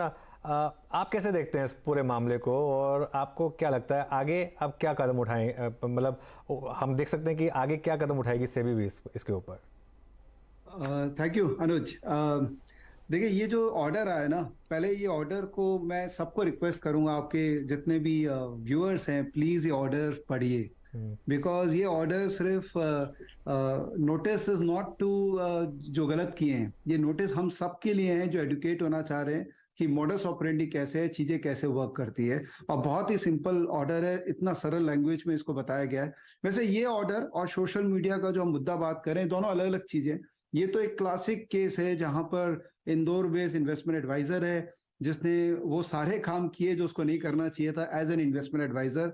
और जो रूल बोलता है कि इन्वेस्टमेंट एडवाइजर को रिस्क प्रोफाइलिंग करना पड़ेगा, सेबी के प्रश्नों के जवाब देने पड़ेंगे, बहुत ही बिंदास वे में वो रूल्स को तोड़ा गया है, इसलिए सेबी का बहुत स्ट्रिक्ट एक्शन इनके ऊपर आया। अब जो सोशल मीडिया में जो चल रहा है कि वहां पर भी एक kind of irregulated dark pool चल रहा था जहां पे investment so called investment advisors जो बिना लाइसेंस लिए काम कर रहे थे, they have always obviously got scared कि भाई एक ऑर्डर आया तो उनके ऊपर भी ऑर्डर आ सकता है। I think it's a great first step and Anuj आप जहां जाते हैं वहां पर एक रिपल तो क्रिएट हो ही जाता है, तो this is definitely going to a good path. SEBI I think जितना मैंने इंटरेक्शन किया है, जितना मैं उनको समझता हूँ और जो लीडरशिप अभी है, they know exactly what goes on, because जो लीडरशिप है उन्होंने इस इंडस्ट्री को उस साइड ऑफ द मार्केट से भी देखा है। I think she has a very strong clarity कि कैसे जो इलिसिट चीजें चल रही है उसको कंट्रोल करना चाहिए, and I think this is just a few steps to that larger purpose. Absolutely. और जो विवेक जी ने बात बोली ना, बिल्कुल वो थोड़ा सबको समझना चाहिए, ये ऑर्डर सबको पढ़ना चाहिए। और एक और चीज़, सेबी के पास जो आर्टिफिशियल इंटेलिजेंस के सॉफ्टवेयर हैं और जो सेबी आजकल ट्रैक करती है सबकी कॉल्स वगैरह, सबके एक्सपर्ट्स की भी कॉल्स वगैरह, कि उनमें कहीं पहले ही पोजीशन तो प्लेटफॉर्म पर हर प्लेटफॉर्म पर, सिर्फ सोशल मीडिया पर नहीं, टीवी चैनल्स पर हो रहा है, टीवी चैनल्स पर हो रहा है, दूसरे अखबार में अगर कोई ट्रेड लेख लिख रहा है उसको भी ट्रैक किया जा रहा है, उसको भी ट्रैक किया जा रहा है। और टेलीग्राम चैनल्स जो एक बहुत बड़ा एक सोर्स बन गए हैं। एक अच्छा देखिए, ऐसे सब बुरे नहीं है, मैं एक बात फिर बोलूँगा कि कुछ जेन्युइन लोग भी हैं और कुछ मतलब वाकई में अच्छा काम भी कर रहे हैं, लेकिन प्रॉब्लम क्या है कि फिर सब एक कैटेगरी में आ जाते हैं। ये एक तो ये तो कहीं ना कहीं एक फैक्टर हमेशा रहता ही है। तो लेकिन हाँ, एक चीज़ है, अगर आप कुछ गलत काम करें तो प्लीज़ ना करें। देखिए जैसे मैं कह रहा हूँ, ये और खासतौर से जो विवेक जी ने कहा, अभी जो करंट लीडरशिप है सेबी की, वो क्लियर है अपने मैंडेट में कि उसको क्या करना है यहाँ पर। और एक अब सेबी का डर है, एक चीज़ ध्यान रखिए, एक बहुत टाइम से 3-4 साल पहले तक सेबी का कुछ डर नहीं था, अब सेबी का एक डर है एक इन चीज़ों को लेकर, तो उससे भी एक क्लियरली एक इम्पैक्ट आ रहा है। अच्छा विवेक जी, एक जो चीज़ मुझे 3-4 लोगों ने फीडबैक दिया, उन्होंने मुझे कहा है कि मैं सेबी तक भी इस चीज़ को पहुंचाऊं कि वो रजिस्टर होना चाहते हैं लेकिन कुछ दिक्कतें आती हैं उनको। हालांकि इसमें एक 2 व्यूज़ हैं, उस पर भी आपका एक व्यू है कि थोड़ा सा, क्योंकि ज़रूरत है इस समय देश को कि ज़्यादा अच्छे लोग रजिस्टर्ड हों और रजिस्टर्ड होकर एडवाइस दें। जी तो यू नो 2 तरह के एडवाइजर की बात करते हैं, एक इन्वेस्टमेंट एडवाइजर और एक रिसर्च एनालिस्ट। इन्वेस्टमेंट एडवाइजर का रोल होता है कि एक क्लाइंट का रिस्क प्रोफाइल को देख के उसको एडवाइस करे, एग्जीक्यूट ना करे, एडवाइस करे कि तुमको ये करना चाहिए एज अ पोर्टफोलियो लेवल। और रिसर्च एनालिस्ट का रोल होता है कि आपको बस स्टॉक बता दे और उसकी स्टडी आपके साथ में शेयर कर दे। तो दोनों का रजिस्ट्रेशन प्रोसेस डिफरेंट है, दोनों का ऑब्जेक्टिव बहुत डिफरेंट है। प्रॉब्लम ये हो रहा है कि एक तो जब अप्लाई करते हैं और जब तक लाइसेंस आता है उसमें समय बहुत लग रहा है। तो ये तो मेरी हमेशा से रिक्वेस्ट रही है कि can be reduce this whole timeline जो लगता है ना एक एप्लीकेशन करने, बाय द टाइम आपके पास आता है आप ऑलरेडी डिमोटिवेट हो गए कि उस काम को अब क्या करें। दूसरा, इसमें कई क्वेश्चंस हैं, कई आंसर्स की रिक्वायरमेंट है जो शायद राइट फोरम पे उसके आंसर्स मिल नहीं पा रहे हैं, इसलिए लोगों का एक रेजिस्टेंस है कि ये करें क्या। जैसे फॉर एग्जांपल कोई रिसर्च एनालिस्ट है जिसने स्टॉक पे स्टडी किया और वो स्टॉक पे कन्विंस्ड है। अब रेगुलेशन ये बोलता है कि आप 30 दिन पहले ही वो स्टॉक को लेंगे और 5 दिन बाद ही वो स्टॉक को या तो ले सकते हैं या बेच सकते हैं। अब प्रॉब्लम ये है कि आज मैं अगर कन्विंस हूं इस प्राइस पे और मैं 30 दिन का विंडो रखूंगा तो बाय द टाइम हो सकता है कि वो प्राइस ही चला जाए। तो मेरा कन्विक्शन जो मैं चाहता हूं कि मैं अपना भी पैसा उसमें लगाऊं, बिकॉज मेरा स्किन इन द गेम रहना चाहिए मेरे कन्विक्शन पे, राइट। तो वो एक प्रॉब्लम है कि प्रॉब्लम है? 30 नहीं दिन नहीं बहुत विवेक लंबा हो जी, जाता है, नहीं तो नहीं क्या उसको छोटा नहीं नहीं विवेक जी, उसमें क्या प्रॉब्लम है? नहीं उसमें क्या प्रॉब्लम, 30 दिन में डबल तो नहीं हो जाएगा स्टॉक, थोड़ा भाग जाएगा अगर आपकी कन्विक्शन बहुत ज़्यादा है उस स्टॉक को लेकर। तो या फिर ठीक है, इसको एज पार्ट ऑफ, इसको एज एक कॉस्ट मानिए इसको, अगर या तो फिर आप एडवाइजरी करिए या फिर आप अपनी इन्वेस्टमेंट करिए इसमें। मतलब इसमें 30 दिन में कितना भाग जाएगा स्टॉक का, मतलब? अच्छा, आपकी बात सही है। अगर मैं इन्वेस्टिंग एडवाइजिंग कर रहा हूं तो मुझे पता है मैं 2 टाइम 3 टाइम रिटर्न का टारगेट कर रहा हूं, बट सपोज कोई टेक्निकल एनालिसिस कर रहा है और उसको 15% 20% का स्विंग में ही पार्टिसिपेट करना है, तो 15% तो 5 दिन में बढ़ सकता है। अब टेक्निकल एनालिसिस का तो फ्रेमवर्क अभी तो अपना ही करिए ना, फिर उसमें एडवाइस देने की क्या जरूरत है? फिर वो उसी में अपनी क्वांटिटी ज्यादा कर लीजिए, फिर उसी में करिए। फिर ये मेरे को थोड़ा सा इसमें वो लग रहा है, मतलब ये आपका पहले वाला पॉइंट मुझे सही लगा था, इस वाले पॉइंट में मुझे थोड़ा सा एक वो लग रहा है, तो मैं सोचा कि अपनी बात आपको बोल दूं उसके लिए।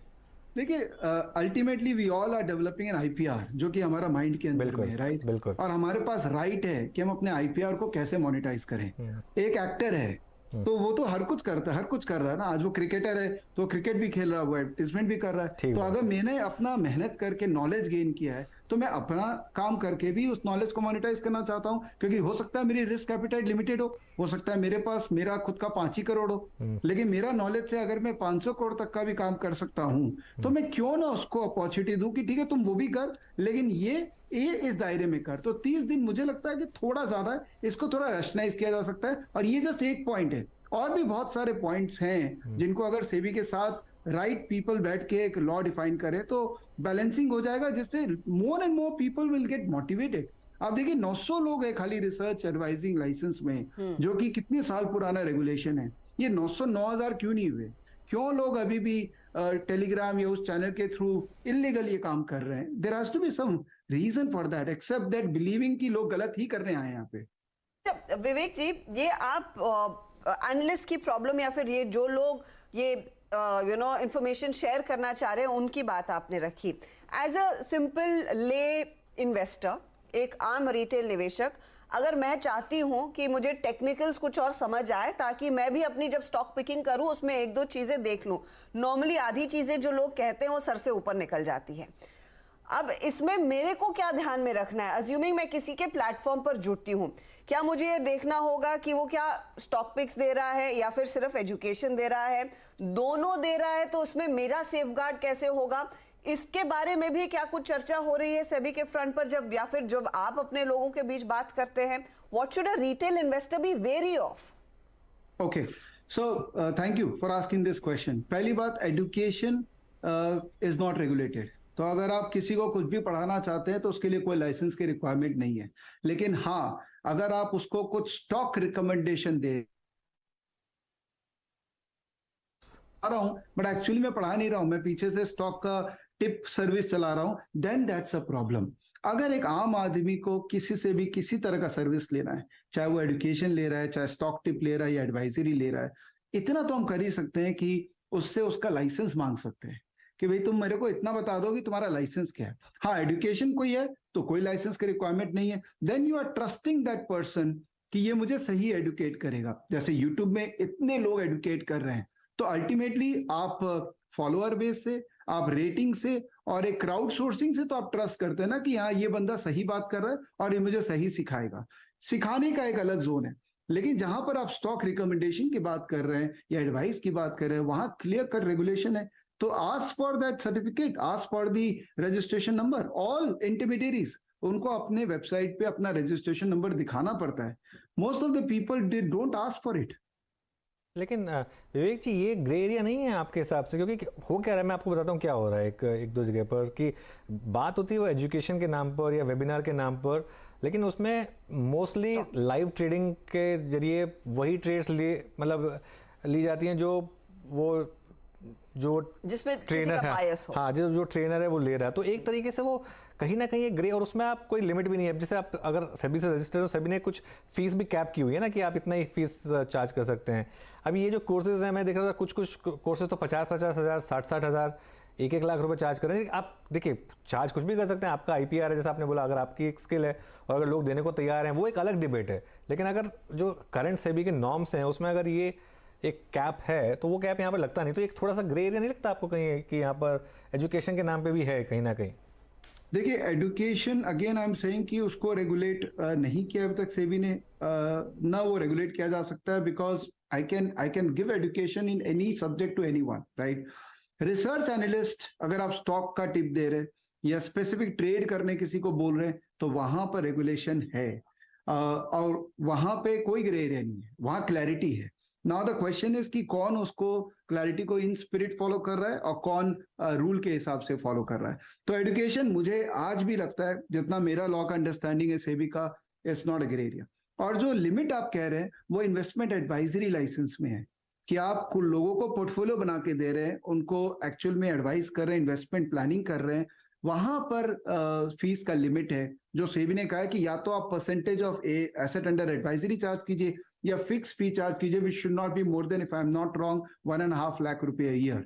तो वो एक अलग कॉन्सेप्ट है। रिसर्च एडवाइजर पे कोई लिमिट नहीं है। अगर मुझे लगता है कि मेरा रिसर्च 1 लाख रुपए महीने के लायक है तो no one can question that, right. That is my choice. अगर लोग उसको खरीद रहे हैं तो that is their prerogative. It's ultimately buyer have to be careful कि वो क्या खरीद रहे हैं, उसमें कोई लिमिट नहीं है। And education anyways it's not a regulated thing right now.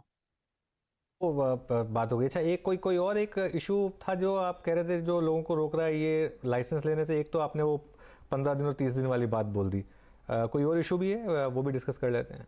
देखिए एक छोटा सा इशू है जो मुझे काफी लोग पूछते हैं कि जैसे कुछ लॉ है कि अगर आप ये कर रहे हैं तो आप ये ही करेंगे, राइट। खासकर जब कोई इंडिविजुअल अप्लाई करता है तो उसके लिए वो लॉ बहुत स्ट्रिक्ट है कि सेबी कहता है कि अगर आपने रिसर्च का लाइसेंस लिया है तो आप रिसर्च का ही काम करेंगे और कोई बिजनेस नहीं कर सकते हैं। तो उसके कारण भी लोगों को लगता है कि अरे मैं और भी बहुत बिजनेस कर रहा हूँ। ऐसी बात नहीं है कि मैं फुल टाइम ये काम कर रहा हूँ, या मेरा काम मुझे हो सकता है दिन में सिर्फ 4 ही घंटा इसके लिए मुझे देना है, बाकी काम मैं कोई और भी कर रहा हूँ। तो वो एक ग्रे एरिया है कि सेबी क्लियर कट मना करता है कि कोई और आप काम नहीं कर सकते।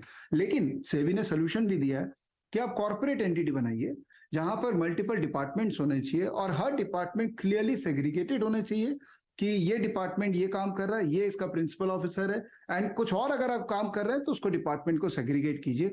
तो जिसको एक्चुअल में इसको सीरियस बिजनेस के रूप में करना है उसको इसको कॉर्पोरेटाइज करना पड़ेगा। दैट मीन्स आपका कॉस्ट बढ़ेगा, बिकॉज जहां आप कॉर्पोरेटाइज करते हैं रजिस्ट्रेशन फीस हाई है, मेंटेनेंस कॉस्ट हाई है, तो दैट इज समथिंग गिवन। तो सीरियस बिजनेस वाले करते हैं, जैसे हमने कॉर्पोरेटाइज कर रखा है, हम रिसर्च एनालिस्ट का लाइसेंस ले रखे हैं, तो हमको कोई प्रॉब्लम नहीं है। लेकिन जो someone who doesn't have too much capital और वो इससे अपना बिजनेस बिल्ड करना चाहता है रिसर्च एडवाइजरी का, उसको चैलेंज लगता है कि मैं मल्टीपल काम भी करना चाहता हूं बट मैं कर नहीं पा रहा हूँ।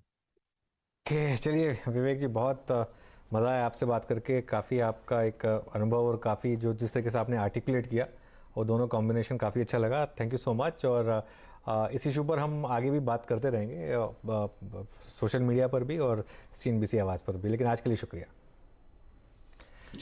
चलिए, ये थे विवेक बजाज जी। अब आज की ट्रेड की तरफ वापस जाते हैं। हर्षिता, निफ्टी फटाफट से एक बार M&M और मारुति देख लेते हैं क्योंकि दोनों बिक्री के आंकड़े आ गए हैं। ठीक है। अच्छा, अब मारुति में क्या हुआ है? एक्सपेक्टेशन था 1.68 लाख यूनिट्स का, कंपनी ने बेची है 1.59 लाख यूनिट्स, तो ये करीब 9,000 यूनिट्स या 10,000 यूनिट्स कम है अनुमान से। स्टॉक शांत है, ज्यादा कुछ हो नहीं रहा है। M&M की ट्रैक्टर बिक्री 10,000 से बढ़ गई है, 30,528 यूनिट्स इन्होंने बेची। हम इनफैक्ट उधर एस्कॉर्ट्स की बिक्री के आंकड़े भी सुबह में देख रहे थे, वहां पर भी एक थोड़ा सा इजाफा जरूर देखने को मिला था, तो वो भी आप ध्यान में रखिएगा। एक्सपेक्टेशन से बेहतर है नवंबर के टोटल सेल्स M&M वाले। हालांकि ये ब्रेकअप आएगा कि इनका SUV बिजनेस में क्या हुआ और ट्रैक्टर बिजनेस में क्या हुआ, लेकिन M&M अबव एक्सपेक्टेशंस, मारुति में थोड़ा सा बिलो एक्सपेक्टेशंस। और मारुति का एक कमेंट ये भी आया है कि कंपनी ने दरअसल इस बारी इलेक्ट्रॉनिक कंपोनेंट्स की शॉर्टेज थी और उसका कुछ हल्का इम्पैक्ट प्रोडक्शन पर आता हुआ दिखाई दिया है और कंपनी हर पॉसिबल मेजर ले रही है उस इम्पैक्ट को कम करने के लिए। तो ये स्टॉक आपके सामने 9,000 के नीचे इस समय ट्रेड करता हुआ, लेकिन हल्का सा बिलो एक्सपेक्टेशंस ये नंबर है। और इस तिमाही में आपने या फिर इस महीने में आपने एक चीज नोटिस की होगी, चाहे वो 2 व्हीलर हो या फिर 4 व्हीलर हो, सबके एक्सपोर्ट के आंकड़े घटते हुए दिखाई दिए हैं। तो वो एक चीज है जहां पर मार्केट में वो ग्रोथ नहीं हासिल कर पाए, भले ही डोमेस्टिक डिमांड अच्छी खासी हो। आशीष महेश्वरी हमारे साथ है। आशीष, नंबर्स को आप कैसे पढ़ेंगे? M&M नंबर्स अच्छे दिख रहे हैं, लेकिन हाँ, ये ऑटो कंपोनेंट्स का शॉर्टेज थोड़ा सा दबाव डाल रहा था। मारुति पर इस बार?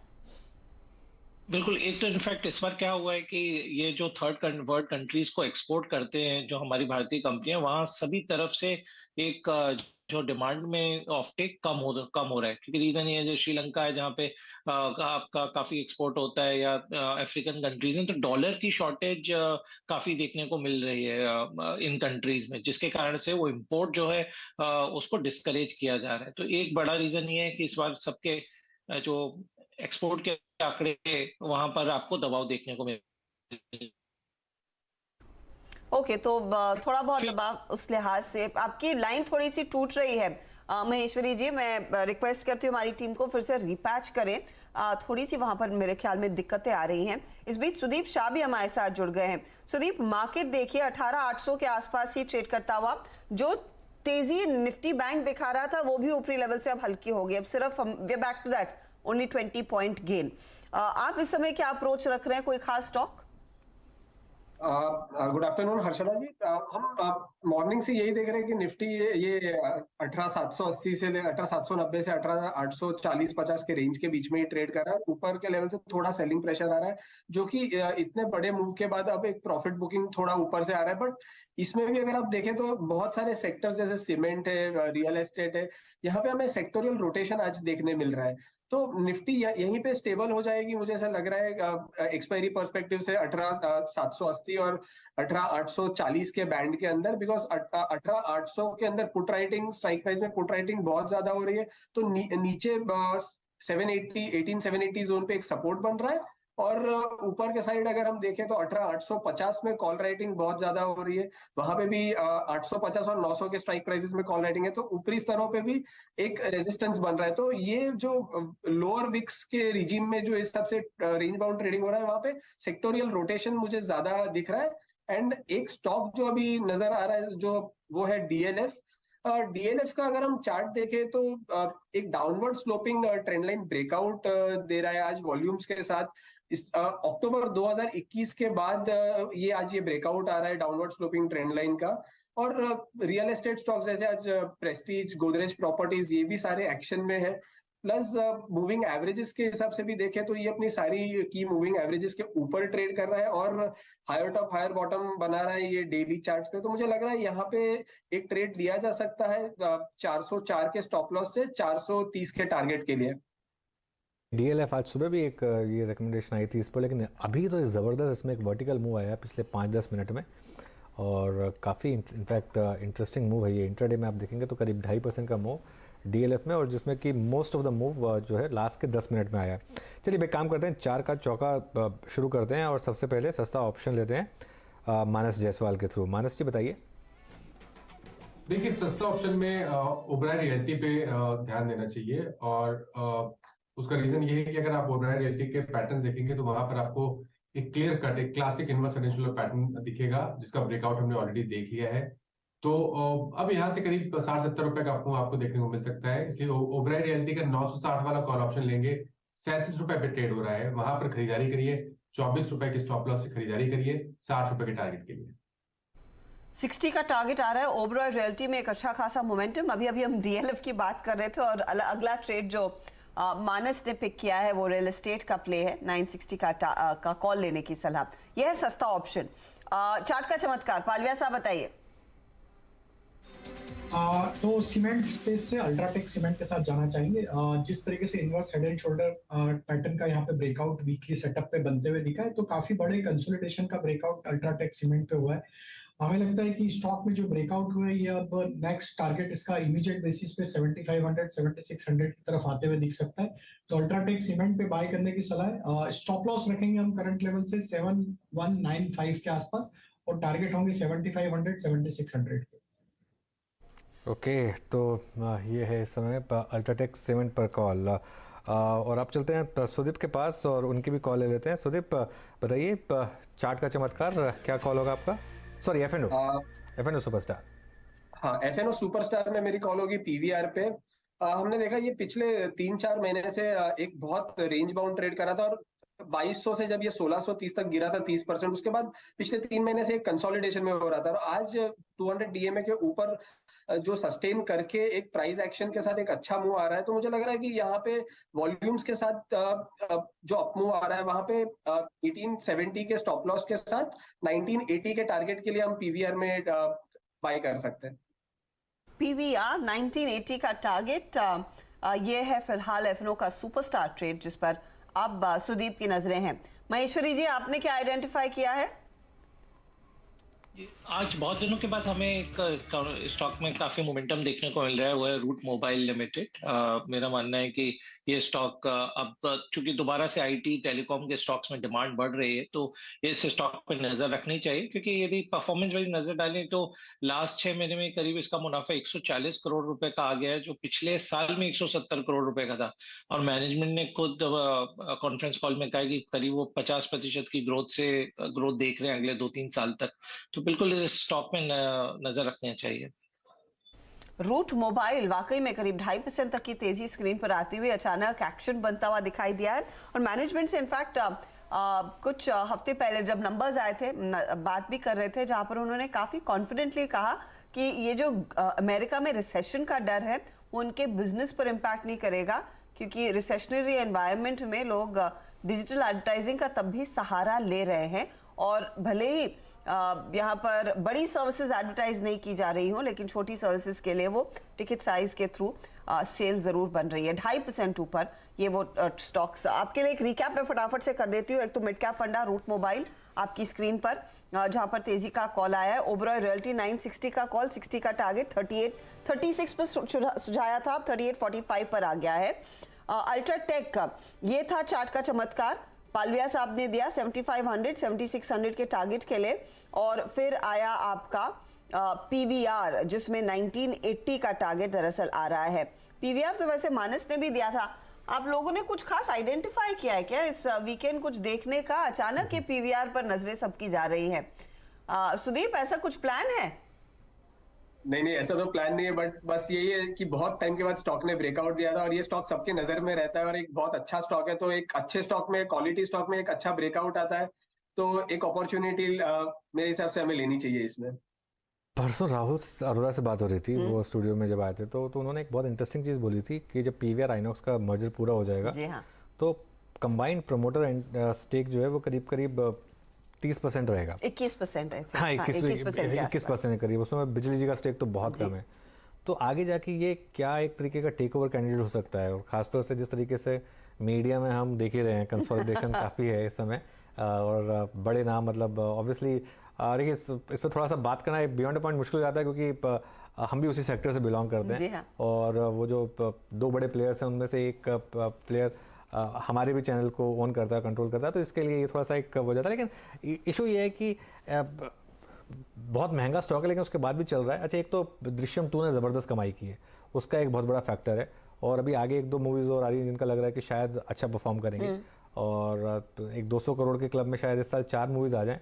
कश्मीर फाइल्स ऑलरेडी थी, ब्रह्मास्त्र आ चुकी है, और एक ये है जो भी चल रही है दृश्यम 2, और एक वो शायद नेक्स्ट मूवी, पता नहीं मैं नाम भूल गया हूँ कौन सी है, लेकिन उसके बारे में भी कह रहे हैं कि शाहरुख खान वाली मूवी आना बाकी है। वो तो अगले साल आएगी। अगले साल आएगी वो।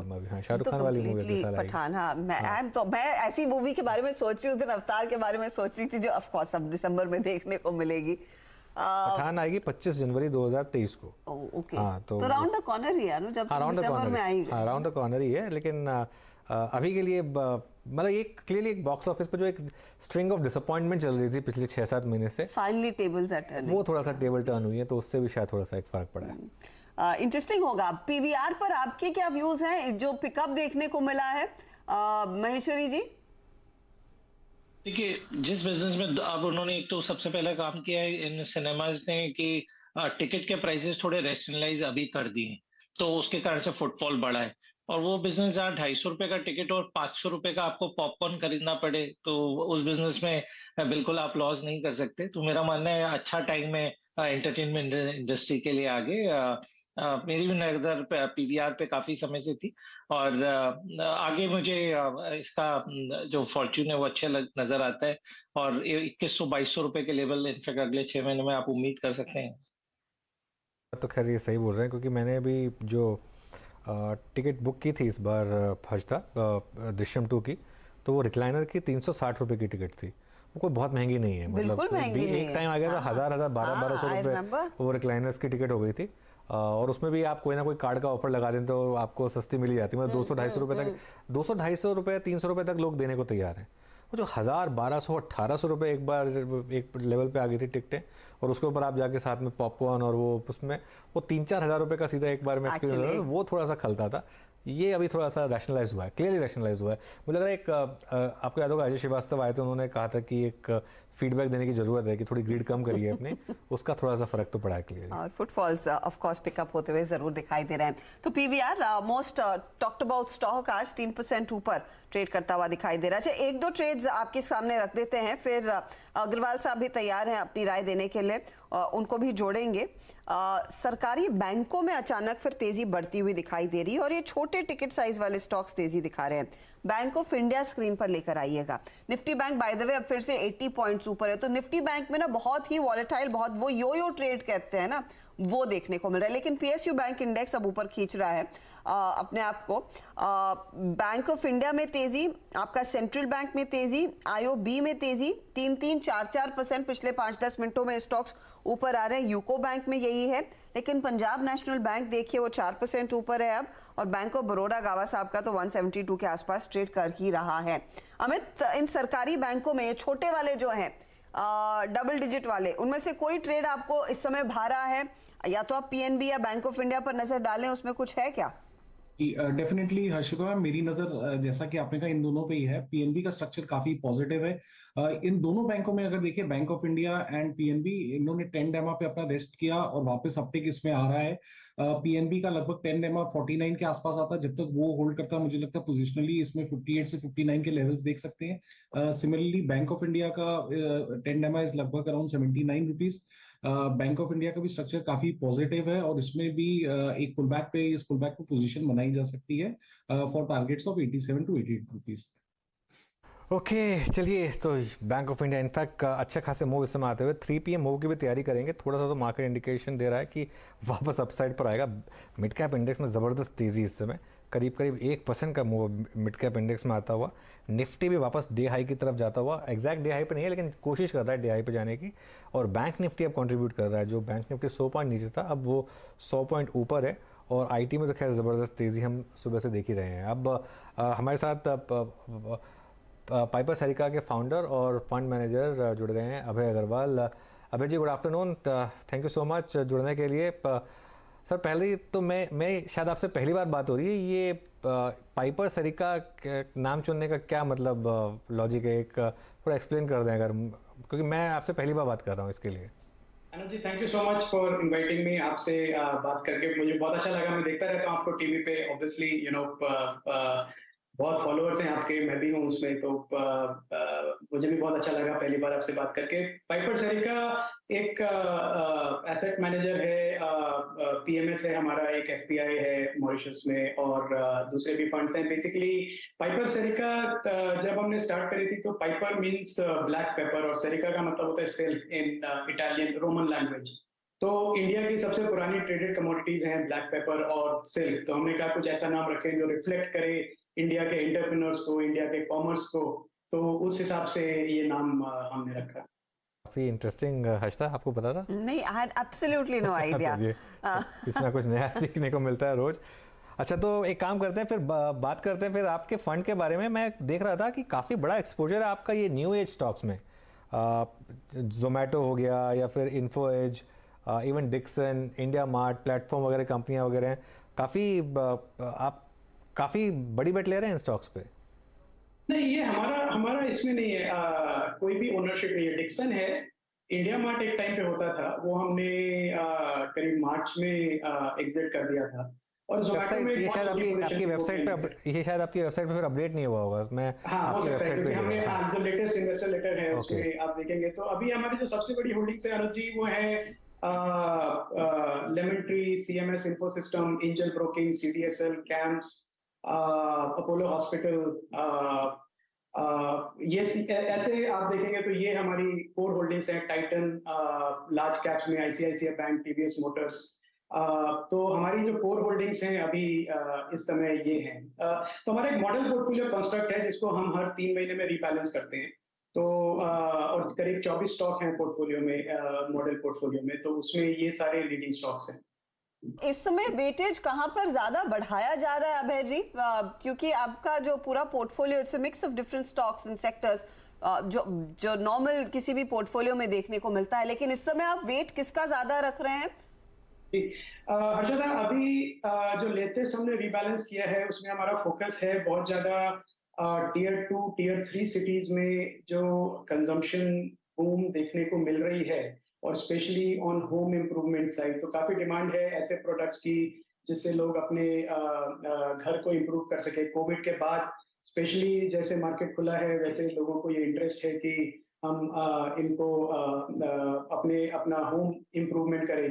तो उस सेगमेंट में काफी कंपनीज हैं mid cap almost small cap space size की जो बहुत अच्छा काम कर रही है, 20-25% जिनकी ग्रोथ हो रही है, और वैल्यूएशन अभी भी बहुत रीजनेबल है क्योंकि जब लास्ट करेक्शन हुआ था मिड कैप स्मॉल कैप से अभी तक ये रिकवर नहीं हुए स्टॉक्स। तो फोकस है कि इस स्पेस में हम ढूंढें और अपॉर्चुनिटीज जो कि domestic consumption specially tier 2 tier 3 और इवन रूरल एरिया से रियल कंजम्पशन डिमांड को मीट करता है। ठीक है, आपने जो नाम बताया उनमें मैं जो 2 नाम पकड़ पाया, CDSL और क्रैम्स। तो एक क्वेश्चन आ रहा है कि जब पिछली बार मार्केट की बड़ी रैली हुई थी तो उसमें हमने देखा था कि सारे मार्केट पार्टिसिपेंट्स में बड़ी रैली आई थी, BSE में भी, CDSL में, क्रैम्स में, सारे के सारे ब्रोकरेज स्टॉक्स में, सारे के सारे AMC स्टॉक्स में बड़ी रैली आई थी। ये वाली जो रैली आई है इसमें ये मार्केट पार्टिसिपेंट्स ने इतना पार्टिसिपेट नहीं किया है रैली में, तो उसका क्या कारण हो सकता है और क्या आपको बुलिश बना रहा है इस समय CDSL जैसे स्टॉक्स पर? जी अनुज, ये एक जो रैली हुई है ये आप देखेंगे लार्जली लार्ज कैप में हुई है। तो निफ्टी 50 जो कि एक ultra large cap model portfolio आप कह सकते हैं, सबसे ज्यादा इनफ्लोज उसी में आया है। FPI फ्लोज टिपिकली जाते हैं large ultra large cap stocks में, और एक फॉलो थ्रू रैली फिर होती है उसके बाद mid cap stock cap small cap में, जो अभी मेरे ख्याल से होनी शुरू हुई है। मुझे ये लगता है कि जो कैपिटल मार्केट की अगर बात करें, कैपिटल मार्केट इंफ्रास्ट्रक्चर की बात करें, तो उसमें बहुत इंपॉर्टेंट है CDSL, कैम्प्स, एंजल वन जो ब्रोकिंग कंपनी है। ऐसी कंपनीज बहुत इंपॉर्टेंट है कि अगर हमारा मार्केट कैप $3 ट्रिलियन से $6 ट्रिलियन जाएगा तो उसमें एक wider participation of new investors बहुत जरूरी है, और दूसरा जो increasing participation by existing investors, ये दोनों बहुत बड़ी अपॉर्चुनिटीज हैं इन कंपनीज को। और CDSL और कैम्प्स एक दोनों बहुत स्ट्रॉन्ग लीडर्स हैं अपने स्पेस में इन टर्म्स ऑफ ग्रोथ, मतलब लिटरली डुओपोली है इस टाइम पे, और कंसोलिडेशन हो चुका है, न्यू प्लेयर की कोई जगह है नहीं अभी इस इंडस्ट्रीज में, और पूरा डिजिटल ट्रांजैक्शनल मॉडल है। तो मुझे लगता है कि ये ऐसे कंपनीज हैं जो कैपिटल मार्केट जैसे इंडिया में बढ़ेगा इनको ऑटोमेटिकली बेनिफिट मिलता रहेगा। प्राइसिंग प्रेशर कुछ है नहीं, पूरा कैश इनकम है, डिविडेंड पे आउट बहुत ज्यादा है, 70% तक डिविडेंड पे आउट कर देते हैं प्रॉफिट का। तो उस हिसाब से मुझे लगता है कि ये तो कोर होल्डिंग्स हैं जो हमको काफी समय तक रखनी चाहिए। आपने इनफैक्ट अपने पहले कमेंट्री में कहा था कि आप टियर 1 टियर 2 टाउन्स में कंजम्पशन थीम को भी ट्रैक कर रहे हैं मिस्टर अग्रवाल। अब तक हमने यही नोटिस किया था इस के शेप रिकवरी में अर्बन इंडिया में कंजम्पशन बढ़ा, लेकिन ग्रामीण इलाके छोटे शहरों में वो पिकअप नहीं देखने को मिला है। ऑन ग्राउंड आपने क्या कुछ बदलाव देखा है कि आप इस कंजम्पशन थीम को इन छोटे टाउन्स में जो इम्पैक्ट करेंगी कंपनियां उनको चेज कर रहे हैं? जी, एक बहुत बड़ा डिफरेंस मैंने देखा है पिछले साल भर में कि जिन कंपनीज ने कोविड के टाइम पे और उसके बाद जब हालात मुश्किल थे, उस समय जिन्होंने अपना रियल डिस्ट्रीब्यूशन सेटअप किया टियर 2 टियर 3 सिटीज में, जिन्होंने मेहनत करके अपने शोरूम खोले, लोगों को ट्रेन किया, सिखाया, उन कंपनीज को इस समय बहुत फायदा मिल रहा है क्योंकि ये जो कंजप्शन है ये ऑन ग्राउंड हो रहा है। तो जो कस्टमर्स हैं उनकी एस्पिरेशन में कोई कमी नहीं है, वो रहते चाहे छोटे शहर में है पर उनकी एस्पिरेशन बड़े शहर से कम नहीं है। तो जो वो चाहते हैं उनको अगर मिले अपने शहर में तो वो लेने को तैयार है। तो आप देखें पेंट की डिमांड, गाड़ियों की डिमांड, 2 व्हीलर की डिमांड, इलेक्ट्रिक अप्लायंसेस की डिमांड, बड़े टीवीज की demand, mobile phones, entertainment, digital consumption जितना हो रहा है ई कॉमर्स प्लेटफॉर्म के थ्रू, तो हमारी नजर इन कंपनीज पे है कि जिन्होंने मेहनत करके वो इन कस्टमर्स के पास पहुंच गए हैं, जिन्होंने अपना डिस्ट्रीब्यूशन नेटवर्क रिटेल इन शहरों में, अगले 3-4 साल में उनको बहुत ज्यादा फायदा होगा। तो जैसे लेमन ट्री है एक, वो भी आपने एक मेंशन किया था, होटल्स में जो इतनी बड़ी रैली हुई है, सिर्फ लेमन ट्री में नहीं बाकी इंडियन होटल्स में भी हमने देखी है, ये एक लग रहा है कि थोड़ा ओवर हो रहा है या फिर इस लेवल पर भी आपको पसंद है? जी, मार्केट लेवल्स पे वैल्यूएशंस मुझे लगता है शायद थोड़ी स्ट्रेच हो गई हैं because of near term performance, पर एट द सेम टाइम अनुज एक ये भी हमको देखना पड़ेगा कि इन होटल्स ने जितनी ब्रॉड बेस्ड प्रेजेंस बनाई, ऐसे लेमन ट्री की बात करें, कोविड के पहले 4000 बेड थे, अब ऑलमोस्ट 10,000 बेड हो गए हैं। सो कोविड के टाइम पे भी एक्सपेंशन करना नहीं छोड़ा उन्होंने, और अब उनको उसका फायदा मिल रहा है। तो ऑपरेटिंग लेवरेज अनुज इस बिजनेस में बहुत ज्यादा है, क्योंकि एक तो आपके रूम्स बढ़ रहे हैं, नंबर ऑफ रूम्स, और दूसरा आपका जो रूम का टैरिफ है वो बढ़ रहा है, ARR। तो आपको एक ज्योमेट्रिकल एक्सपेंशन मिलता है अपनी अर्निंग्स में। और जैसे जैसे डिमांड, स्पेशली जो करंट क्वार्टर है जिसमें हम हैं अभी, जब 32 लाख शादियां हो रही हैं, तो और बिजनेस ट्रैवल भी पिकअप हो गया, और लेमन ट्री ज्यादातर बिजनेस ट्रैवल को केटर करता है, तो मुझे लगता है कि हो सकता है नियर टर्म में वैल्यूएशन स्ट्रेच हो गई हो, पर अगले 2-3 साल तक मैं देखूं तो एक क्लियर रनवे है ग्रोथ का इन होटल चेन्स के पास। ये बताइए इस समय अग्रवाल साहब, आपका रवैया क्या है इन न्यूली लिस्टेड कंपनियों में? क्योंकि आज देखिए पेटीएम का स्टॉक उस एनालिस्ट मीट से पहले 5% ऊपर, नियरली 4.5 to 5% के गेन्स। अब बाजार शायद कुछ ऐसा एक्सपेक्ट कर रहा है और क्लैरिटी आएगी नंबर्स को कैसे रिवाइज किया जाए और प्रॉफिटेबिलिटी की तरफ बिट्टा पॉजिटिव कैसे हो। एंड ऑफ कोर्स जोमेटो जो कल के ब्लॉक के बाद स्टेबल है एंड 66 के आसपास ट्रेड करता हुआ, इन पर कोई नई पोजीशन आप लोग ले रहे हैं, कोई विचार है? जी, देखते रहते हैं हर्षदा इन सब कंपनीज को, क्योंकि obviously as a market participant we want to keep our options open. पर इनमें मेरे को 2 प्रॉब्लम्स नजर आ रही है अभी भी, डिस्पाइट द फैक्ट कि ये काफी बीटन डाउन है अपने लिस्टिंग प्राइस से और 52 वीक हाई से भी, हर तरह से देखें तो। पर इस प्राइस पे भी 2 चीजें हमें समझनी पड़ेगी। एक तो जो इन्वेस्टर एपिटाइट है, ग्लोबल FPI इन्वेस्टर एपिटाइट इन स्टॉक्स के लिए बहुत कम है, क्योंकि जिस तरह से फैंग स्टॉक्स में करेक्शन आया है ग्लोबली, नॉट जस्ट इंडिया, पर आप देखें मेटा और अमेजॉन और बड़े बड़े स्टॉक, शॉपिफाई वगैरह इस तरह से करेक्ट हुए हैं कि ग्लोबल इन्वेस्टर्स का एपिटाइट नहीं है ऐसे न्यू एज स्टॉक्स में जाने का। और दूसरा जो ये हमारी कंपनीज भी हैं, पेटीएम आपने बताया, जोमेटो बताया, उसके अलावा और भी जैसे हैं डिलीवरी हैं और अदर कंपनीज जो हैं, वो अभी तक एक clear path to profitability analyst को नहीं समझा पा रहे हैं। क्योंकि हम भी जब उनके मॉडल्स रन करते हैं और एजम्पशंस लेते हैं, तो उन एजम्पशंस के ऊपर चले तो दूर दूर तक प्रॉफिटेबिलिटी नहीं दिखती है। तो as an investor, long term investor, ये कॉल लेना बड़ा मुश्किल हो जाता है कि कब ये कंपनीज प्रॉफिटेबल बनेंगी, अपना जो इतनी लीडिंग फ्रेंचाइज है वो कब एक पॉजिटिव कैश फ्लो में कन्वर्ट होगा। तो इसलिए हम लोग देख रहे हैं, पर प्राइस से ज्यादा, वैल्यूएशन से ज्यादा इस समय इस बात पे ध्यान है कि पाथ टू प्रॉफिटेबिलिटी क्लैरिटी कब आएगी इन कंपनीज में। चलिए अभय जी, शुक्रिया आपका, बात करके अच्छा लगा आपसे, और आगे भी बात करेंगे। और ये जो आपने पाइपर सरीका का मतलब समझाया, इसके लिए भी शुक्रिया। और ये सारे स्टॉक्स जो हमने चर्चा की, ये ऑब्वियसली इनके पोर्टफोलियो में होंगे, तो वो डिस्क्लेमर भी हम चला देंगे। अब एक काम करते हैं, एक बार जरा मार्केट पर नज़र रखते हैं, उसके बाद यतिन के पास चलते हैं डीलिंग रूम चेक के लिए। मार्केट में आज 3 PM में मूव में कुछ खास है नहीं। निफ्टी फ्लैट 3 बजे के बाद 18,221, तो 18,200 की पुट और 18,250 की कॉल, मेरे ख्याल से दोनों जीरो होने की तैयारी में। बैंक निफ्टी में भी 43,300 का स्ट्रैडल काफ़ी एक्टिव था, तो 43,300 के आसपास ही लग रहा है कि यहाँ पर एक 330 पे एक्सपायरी बैंक निफ्टी की होगी। यतिन के पास चलते हैं और जानते हैं कौन से 2 स्टॉक्स हैं जो डीलर्स उन्हें सजेस्ट कर रहे हैं। Yatin, good afternoon. देखिए, 2 स्टॉक्स अदानी पोर्ट्स, और बिल्कुल सही आखिर के 15-20 मिनटों में हमने एक अच्छा स्पाइक देखा है काउंटर में, अच्छी यहाँ खरीदारी हो रही है डीलिंग रूम्स के हिसाब से।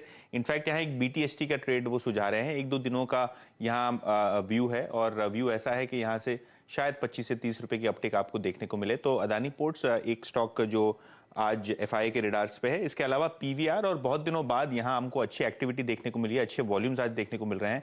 एक्सपायरी भी ठीक ठाक काउंटर दिखा रहा है इन टर्म्स ऑफ वॉल्यूम्स और रोल ओवर्स। आज यहाँ डीलर्स इंडिकेट कर रहे हैं कि डोमेस्टिक म्यूचुअल फंड्स यहाँ खरीदारी कर रहे हैं और शायद आपको यहाँ से 60 से 70 रुपए का अपटिक पोजिशनली दिसंबर सीरीज में मिलना चाहिए। तो थोड़ा पोजिशनल कॉल में पीवीआर पे लॉन्ग पोजीशंस इनिशिएट कर रहे हैं एचएनआईज। लेकिन पीवीआर में एग्जैक्टली और क्या सुनने को मिल रहा है, क्योंकि अभी बात भी हो रही थी स्टॉक के बारे में, काफ़ी इसने अच्छे मूव दिखाए हैं, मतलब क्या एक प्रीमाइस क्या है इस बुलिशनेस के पीछे पीवीआर की?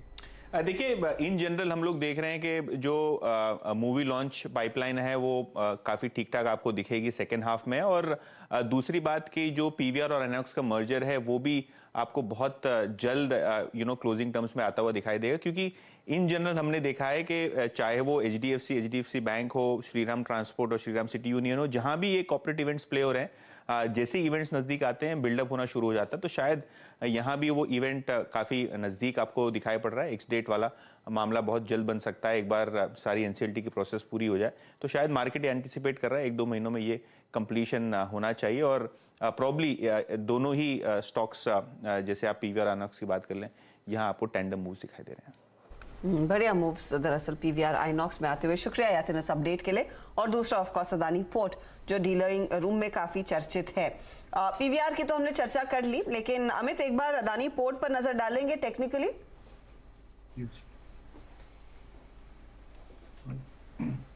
हर्षित मैम, अडानी पोर्ट का अगर हम स्ट्रक्चर देखें तो एक कंसोलिडेशन रेंज में है, अपने 10 और 20 डेमार्क पे रेस्ट कर रहा है। आज इसमें हमने हल्का सा एक अप मूव देखा, तो डेफिनेटली इसका राउंड अबाउट 870-880 एक स्ट्रॉन्ग सपोर्ट जोन है। फिलहाल मोमेंटम इतना स्ट्रॉन्ग नहीं है, अगर लेकिन किसी के पास है तो 875 पे स्टॉप लॉस के साथ बने रहे। इसमें लगभग 905 से 910 के टारगेट्स आ सकते हैं अडानी पोर्ट में। 890 इस समय रेट अदानी पोर्ट्स का। चलिए अब एक काम करते हैं, बीटीएसटी लेना शुरू करते हैं, क्योंकि मार्केट में इस समय अब इंडिविजुअल स्टॉक्स में ही मूव है। निफ्टी और बैंक निफ्टी तो वो एक्सपायरी से पहले थोड़ा सा एक स्टेबिलिटी दिखा रहे हैं। इनफैक्ट निफ्टी तो हल्का सा एक नीचे भी आया, एकदम बहुत हल्का सा, कोई बहुत ज़्यादा मूव नहीं है, लेकिन 18,810 इस समय निफ्टी में मूव। थोड़ा ग्रासिम, अल्ट्राटेक ये सब स्टॉक्स हैं जहाँ पर हल्की सी मुनाफा वसूली हुई है हायर लेवल से, लेकिन बाकी के जो स्टॉक्स हैं जैसे आईटी स्टॉक्स उनमें अभी भी खैर बाइंग बनी हुई है। टीसीएस देखिए वापस डे हाई पर, एलएनटी इन्फोटेक भी वापस डे हाई पर जाने की तैयारी कर रहा है। तो आईटी में तो खैर ज़बरदस्त तेज़ी है, लेकिन उसके अलावा बाकी स्टॉक्स में थोड़ा सा आप एक प्रॉफिट टेकिंग देख रहे हैं। चलिए अब जैसे मैंने कहा बीटीएसटी कॉल्स लेना शुरू करते हैं। गाबा जी आपसे स्टार्ट करते हैं, बताइए क्या होगी आपकी बीटीएसटी कॉल? मेरा जो कॉल इस वक्त है वो है बालकृष्णा इंडस्ट्रीज। मुझे इसका सेटअप अच्छा लगता है, इसकी चाल अच्छी लगती है। एक्चुअली देखा जाए तो फ्लैट है, ट्रेड कर रहा है 2062, लेकिन यहां से आपको मिलना चाहिए। Next technical target Balkrishna industries के 2100 है, मेरे ख्याल से वहां तक जाना चाहिए। अब ट्रेड कर रहा है 2063 पर, स्टॉप होगा 2050 बस बालकृष्णा इंडस्ट्रीज। तो बालकृष्णा इंडस्ट्रीज में एक अच्छा खासा मोमेंटम 1% ऊपर। ये है गावा साहब का बीटीएसटी ट्रेड। राजेश पालवी आप क्या लेंगे? तो हर्षा मैम फाइनेंशियल्स पे ध्यान है और चोलाफिन यहाँ पे बाय करने की सलाह रहेगी। स्टॉक को देखें तो पिछले 5 से 6 वीक से स्टॉक में एक जो बेस बिल्डिंग होते हुए दिखा है, करीब 710-715 के रेंज में एक बेस बनाया है।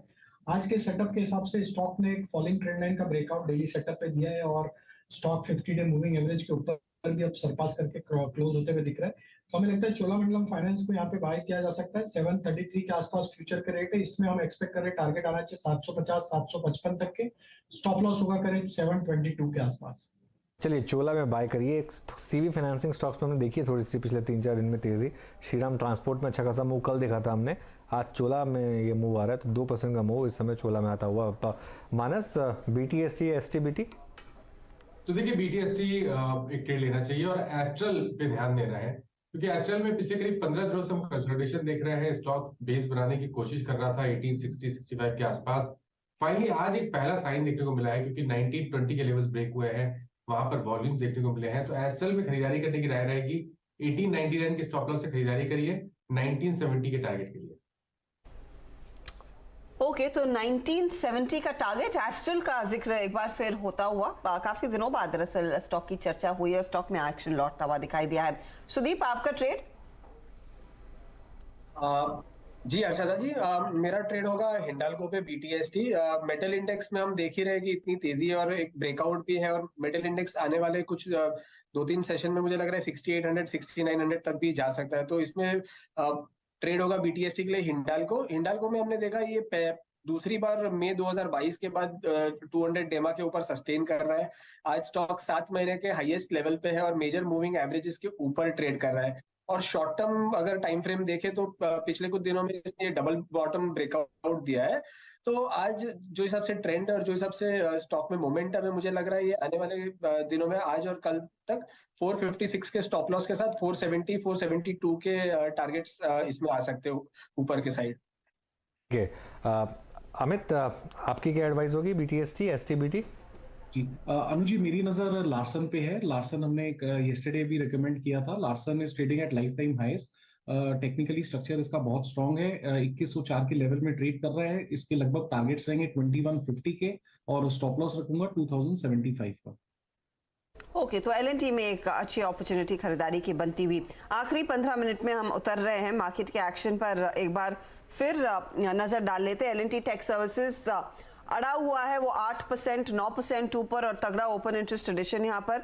अच्छा, मेटल्स में JSPL एक बार मेंशन कर लिया जाए क्योंकि ये भी इनफैक्ट अपनी चाल को और मजबूत करता हुआ एक बहुत तगड़ा एडिशन ओपन इंटरेस्ट में देखने को मिल रहा है।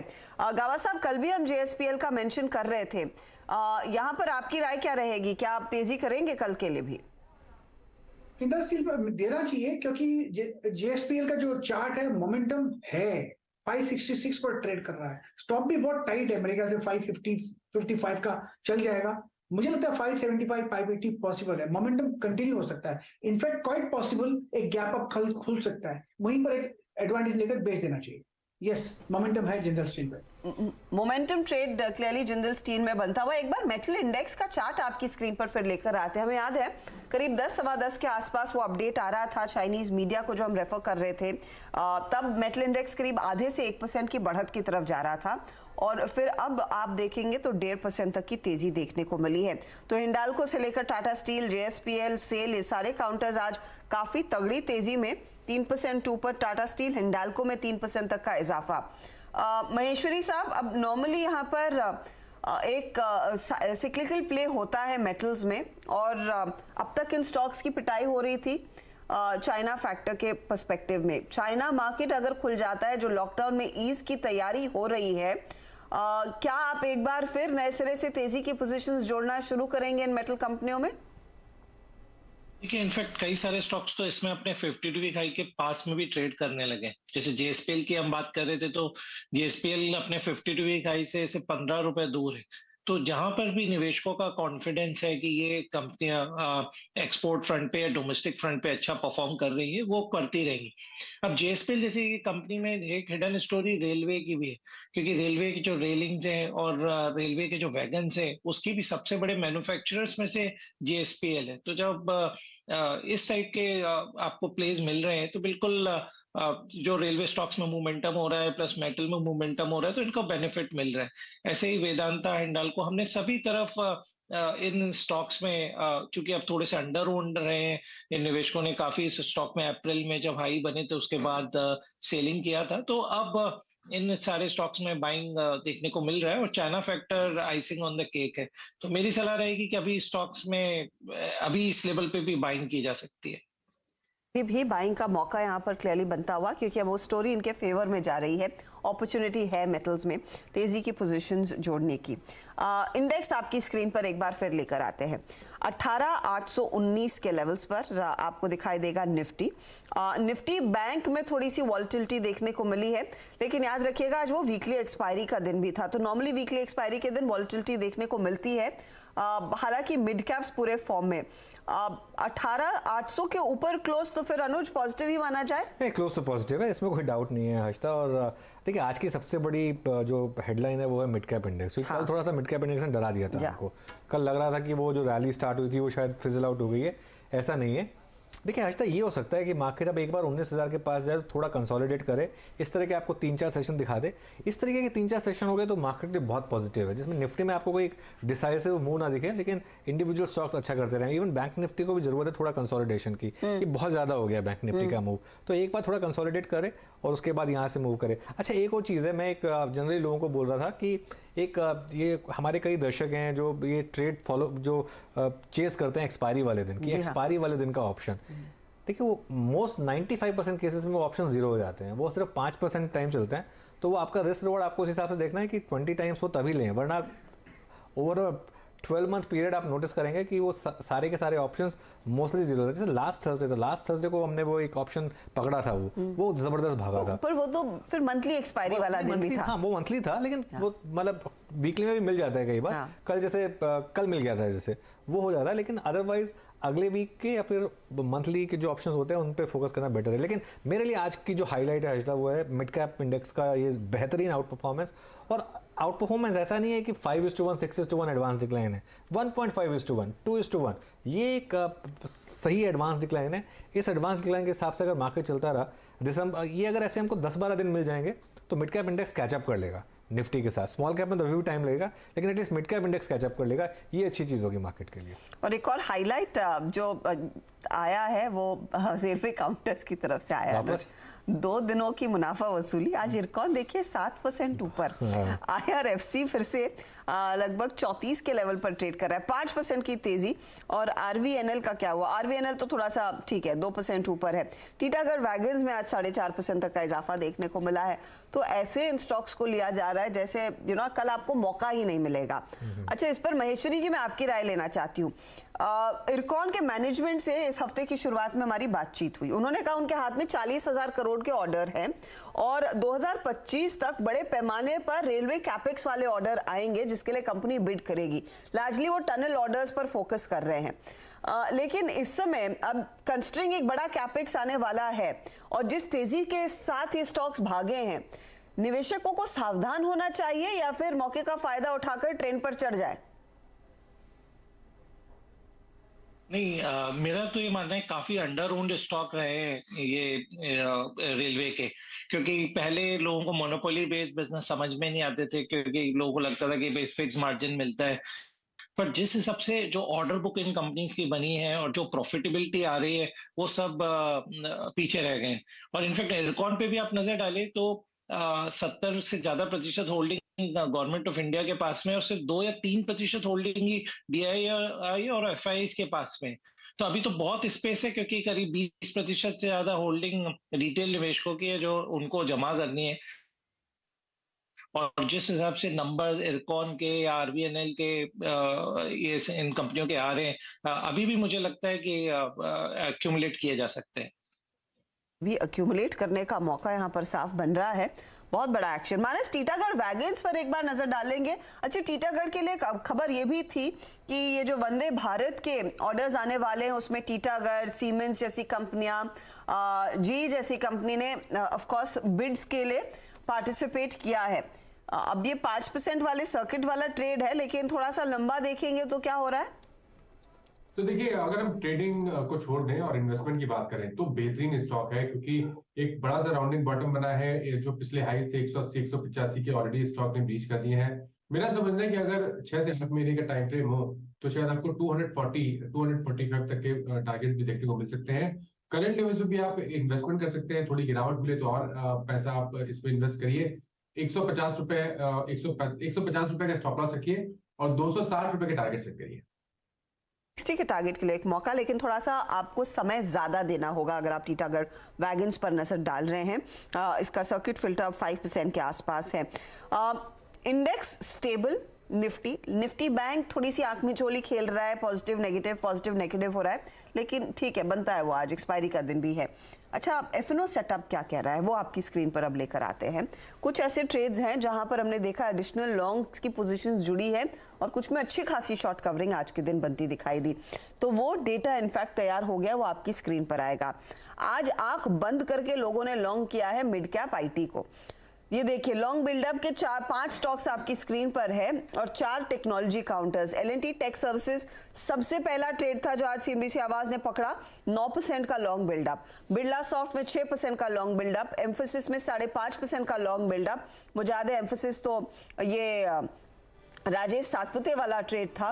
और JSPL जिसकी अभी हम चर्चा भी कर रहे थे, वहां पर 5% की तेजी, परसिस्टेंट भी यहां पर तेजी की तरफ ही बैठा है। शॉर्ट कवरिंग कहां हुई? Punjab national bank, Dixon technologies, DLF second half में अच्छा चला।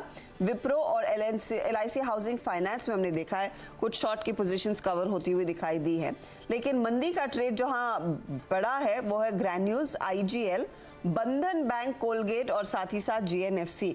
लॉन्ग पोजीशंस अनवाइंड होने में Exide, BPCL, Vodafone, USL, Tata consumer जैसे नाम सामने निकल कर आए। तो ये फिलहाल वो स्टॉक्स जहां पर हमारी नजरें थी। इनफैक्ट बंधन बैंक एक बार आपको स्क्रीन पर दिखा भी देते हैं, क्योंकि दोपहर में वो जो अपडेट आ रहा था इनकी जो इन्वेस्टर मीट में कंपनी ने कहा कि दरअसल इनके जो NPAs हैं वो थोड़े से बढ़ते हुए दिखाई देंगे Q3 और Q4 में, उसी का दबाव बनता हुआ दिखाई दिया। और स्टॉक पे हमने देखा था वो शार्प कट आया, फिर रिकवरी देखने को मिली और अब ये करीब 1-1.25% नीचे जाकर टिक रहा है। पालविया साहब, बंधन में आपकी अगर पोजीशन है तो क्या राय रहेगी? तो देखिए काफी अंडर परफॉर्मेंस रहा और स्टॉक में अब यहाँ पे एक अच्छा रिकवरी का ट्रेड बनते हुए दिख रहा है। स्टॉक में जिस तरीके से पोजीशनिंग है, हालांकि अभी भी स्ट्रक्चर तो वीक है, लेकिन नियर टर्म सेटअप के हिसाब से एक रिवर्सल के साइन यहाँ बनते हुए दिख रहे हैं। तो स्ट्रिक्ट स्टॉप लॉस जरूर लगाना होगा, क्योंकि ओवरऑल सेटअप अभी वीक है। 232 के आसपास एक छोटा स्टॉप लॉस लगा के ट्रेड किया जा सकता है। और हमें लगता है कि अगर ये 234 के ऊपर सस्टेन रहेगा तो नेक्स्ट टारगेट इसका आना चाहिए 245, 250 तक ये अप ट्रेंड यहाँ पे कंटिन्यू हो सकता है, बट वहां पे प्रॉफिट बुक करने की ही सलाह देगी। अचानक कितना पोजीशन मंदी की कैसे आ गई? कल तक तो आउट परफॉर्मर था, परसों मुझे याद है कितना फटा था स्टॉक, आज वो एक क्रैक ने पूरी हवा निकाल दी है क्या पालविया साहब? तो देखिए स्टॉक में अगर देखें तो काफी बड़ा फॉल हुआ है। वीकली सेटअप पे भी देखें तो ये पहला वीक है जहां पे एक अप मूव बनते हुए दिखा है, तो एक रिवर्सल के अर्ली साइन है। अभी भी अगर ट्रेंड देखें तो 50 डे मूविंग एवरेज के नीचे ही स्टॉक ट्रेड करते हुए दिख रहा है। तो स्ट्रेंथ अभी तक लौटी नहीं है स्टॉक में। जरूर एक बैंकिंग सेक्टर में परफॉर्मेंस है तो थोड़ा पुल बैक बना है, तो हमें लगता है 232 ये स्टॉप लॉस फॉलो करना चाहिए। अगर ये लेवल होल्ड रहेगा तो थोड़ा एक्सटेंड होगा पुल बैक 245, 250 तक। ओके, बैंक निफ्टी देखिए वापस रेड में आता हुआ इस समय 13 पॉइंट ही डाउन है, ज़्यादा डाउन नहीं है, लेकिन एक क्लियरली एक थोड़ा सा एक एक्सपायरी का आप मूव यहाँ पर देख पा रहे हैं। और ICICI बैंक एक्चुअली उसको लेकर आते हैं और उसमें एक सेलिंग प्रेशर है इस समय। प्योरली एक्सपायरी रिलेटेड मूव है, प्योरली एक्सपायरी रिलेटेड। गावा जी खरीदेंगे इस मूव को, इस डिप को ICICI बैंक में? जी नहीं, मैं आई डोंट थिंक मैं खरीदूंगा। अगर खरीदने की जगह होती है ICICI की, सब में क्लोजर टू 920, 930, शायद वहां से एक बाउंस मिले। इस जगह पर नहीं खरीदूंगा मैं, बिल्कुल नहीं। ओके, तो ICICI बैंक में कुछ पोजीशन इस समय नहीं लेके जाएंगे। गावा साहब की राय साफ। अच्छा, फ्यूचर्स देख लेते हैं, अमेरिका में क्या हो रहा है आज, वहां पर ट्रेड कैसा बनता दिखाई देगा। तो कल की आतिशबाजी के बाद आज ये मार्केट थोड़ा सा कंसोलिडेट कर सकता है, ये फिलहाल सिग्नल है। कल याद है 700 पॉइंट का इजाफा था डाउ में। प्री मार्केट चेक अगर आप देखें, डाउ फ्यूचर 70 पॉइंट नीचे और नैस्डैक कल लगभग 500 पॉइंट चलने के बाद आज 34 पॉइंट नीचे खुल सकता है। ये फिलहाल एक ट्रिगर है जिस पर ग्लोबल मार्केट्स रिएक्ट भी करेंगे, इफ एट ऑल वहां पर इस तरह की मुनाफा वसूली आती है। लेकिन लेट्स सी, वहां पर आज कुछ और बयान आने वाले हैं, कुछ और डेटा पॉइंट्स पर नजरें रहेंगी and you never know, with US reversal आता हुआ दिखाई दे सकता है, क्योंकि जेरोम पावेल की जो कमेंट्री थी वो बेहद पॉजिटिव थी। आखिरी 2.5 मिनट मार्केट का इंडेक्स आपकी स्क्रीन पर पहले रखते हैं 18,801 के आसपास, 43 अंक ही सही लेकिन बढ़त पर आज समाप्ति होती हुई दिखाई दे रही है। तो कल के तगड़ी तेजी के बाद आज थोड़ी सी शांत मूव्स इंडेक्स की तरफ से आए हैं। निफ्टी बैंक हालांकि 25 पॉइंट नीचे। मिड कैप्स में पूरा जोश, और मिड कैप इंडेक्स 235 अंकों की बढ़त पर ट्रेड करता हुआ। तो आज रैली को जो बक कर रहा है, जो रैली को आगे बढ़ा रहा है, वो मिड कैप इंडेक्स है। कल इसमें मोमेंटम लौट रहा था, लेकिन आज वाकई में चाल जो है उसकी काफी मजबूत होती हुई। चलिए वॉल की तरफ चलते हैं और देखते हैं बाकी डेटा पॉइंट्स क्या कह रहे हैं। तो आज के इस पूरे खेल में जहां सेंसेक्स है 151.2 पर, निफ्टी बैंक अब आपकी स्क्रीन पर 25 अंकों के नरमी पर 18,800 के आसपास निफ्टी जाकर टिकेगा। लेकिन आज का स्टार परफॉर्मर है निफ्टी आईटी, 700 पॉइंट से ज्यादा का इजाफा इधर, और छोटे से छोटी और बड़े से बड़ी टेक्नोलॉजी कंपनी ने आज सबसे ज्यादा एक्शन दिखाया है। स्टार परफॉर्मर्स में of course L&T tech services, वो मिड कैप आईटी काउंटर्स फटाफट से दिखा दीजिएगा जिनमें सबसे ज्यादा तेजी देखने को मिली। एलटीआई 3.5% ऊपर, एल&टी टेक सर्विसेज में 9% का इजाफा, बिरला सॉफ्ट 5 से 6% ऊपर, परसिस्टेंट सिस्टम्स में हमने देखा था अच्छी खासी तेजी बनती हुई दिखाई दी। आपका फर्स्ट सोर्स लिस्ट लंबी है, कई सारे काउंटर्स थे जहां पर हमने देखा अच्छी खासी खरीदारी बनती हुई दिखाई दी। तो ये सभी वो काउंटर्स हैं मिड कैप आईटी वाले जहां पर तेजी बनती दिखाई दी। एक बार पेटीएम देख लीजिए, इन्वेस्टर मीट से पहले आज 500 के करीब, इनफैक्ट 500 पर पहुंचा काउंटर, वहां पर क्लोज आता हुआ दिखाई दे रहा है। ये स्टॉक रहेगा रेडार पर। देखते हैं इन्वेस्टर मीट के बाद ब्रोकरेजेस रिपोर्ट्स क्या निकालती है, उस पर मार्केट कल रिएक्ट करने वाला है। लेकर आइएगा हीट मैप। आखिरी 40 सेकंड में तेजी कहां पर हुई है। अल्ट्राटेक भागा करीब 3% ऊपर, हिंडाल्को में हमने देखा करीब 3% का इजाफा। टाटा स्टील ने जो जोर पकड़ा है दोपहर में 2.5% ऊपर। इसके बाद अल्ट्राटेक के साथ ग्रासिम जैसे स्टॉक्स में तेजी बनती दिखाई दी, और टेक्नोलॉजी में TCS, tech Mahindra, Wipro, Infosys, HCL tech जैसे काउंटर्स सब में खरीदारी बनती दिखाई दी है। एल&टी में आज 2100 के आसपास क्लोज देखने को मिल रहा है। आज एचडीएफसी बैंक 0.5% ऊपर, तो आपका इंडसइंड बैंक में हल्की सी बढ़त देखने को मिली। मुनाफा वसूली बजाज ऑटो में नंबर्स के बाद दबाव देखा गया। आयशर 1.5% नीचे, आईसीआईसीआई बैंक में दबाव देखने को मिल रहा है। एमएनएम में भी कुछ मुनाफा वसूली। तो ऑटो बिक्री के आंकड़ों से पहले कल तक तो तेजी थी, लेकिन आज हमने देखा थोड़े से बैकफुट पर ये नंबर्स आते हुए दिखाई दिए हैं, और सभी ऑटो कंपनियों के लिए एक्सपोर्ट मार्केट थोड़ा सा नरम होता दिखाई दे रहा है।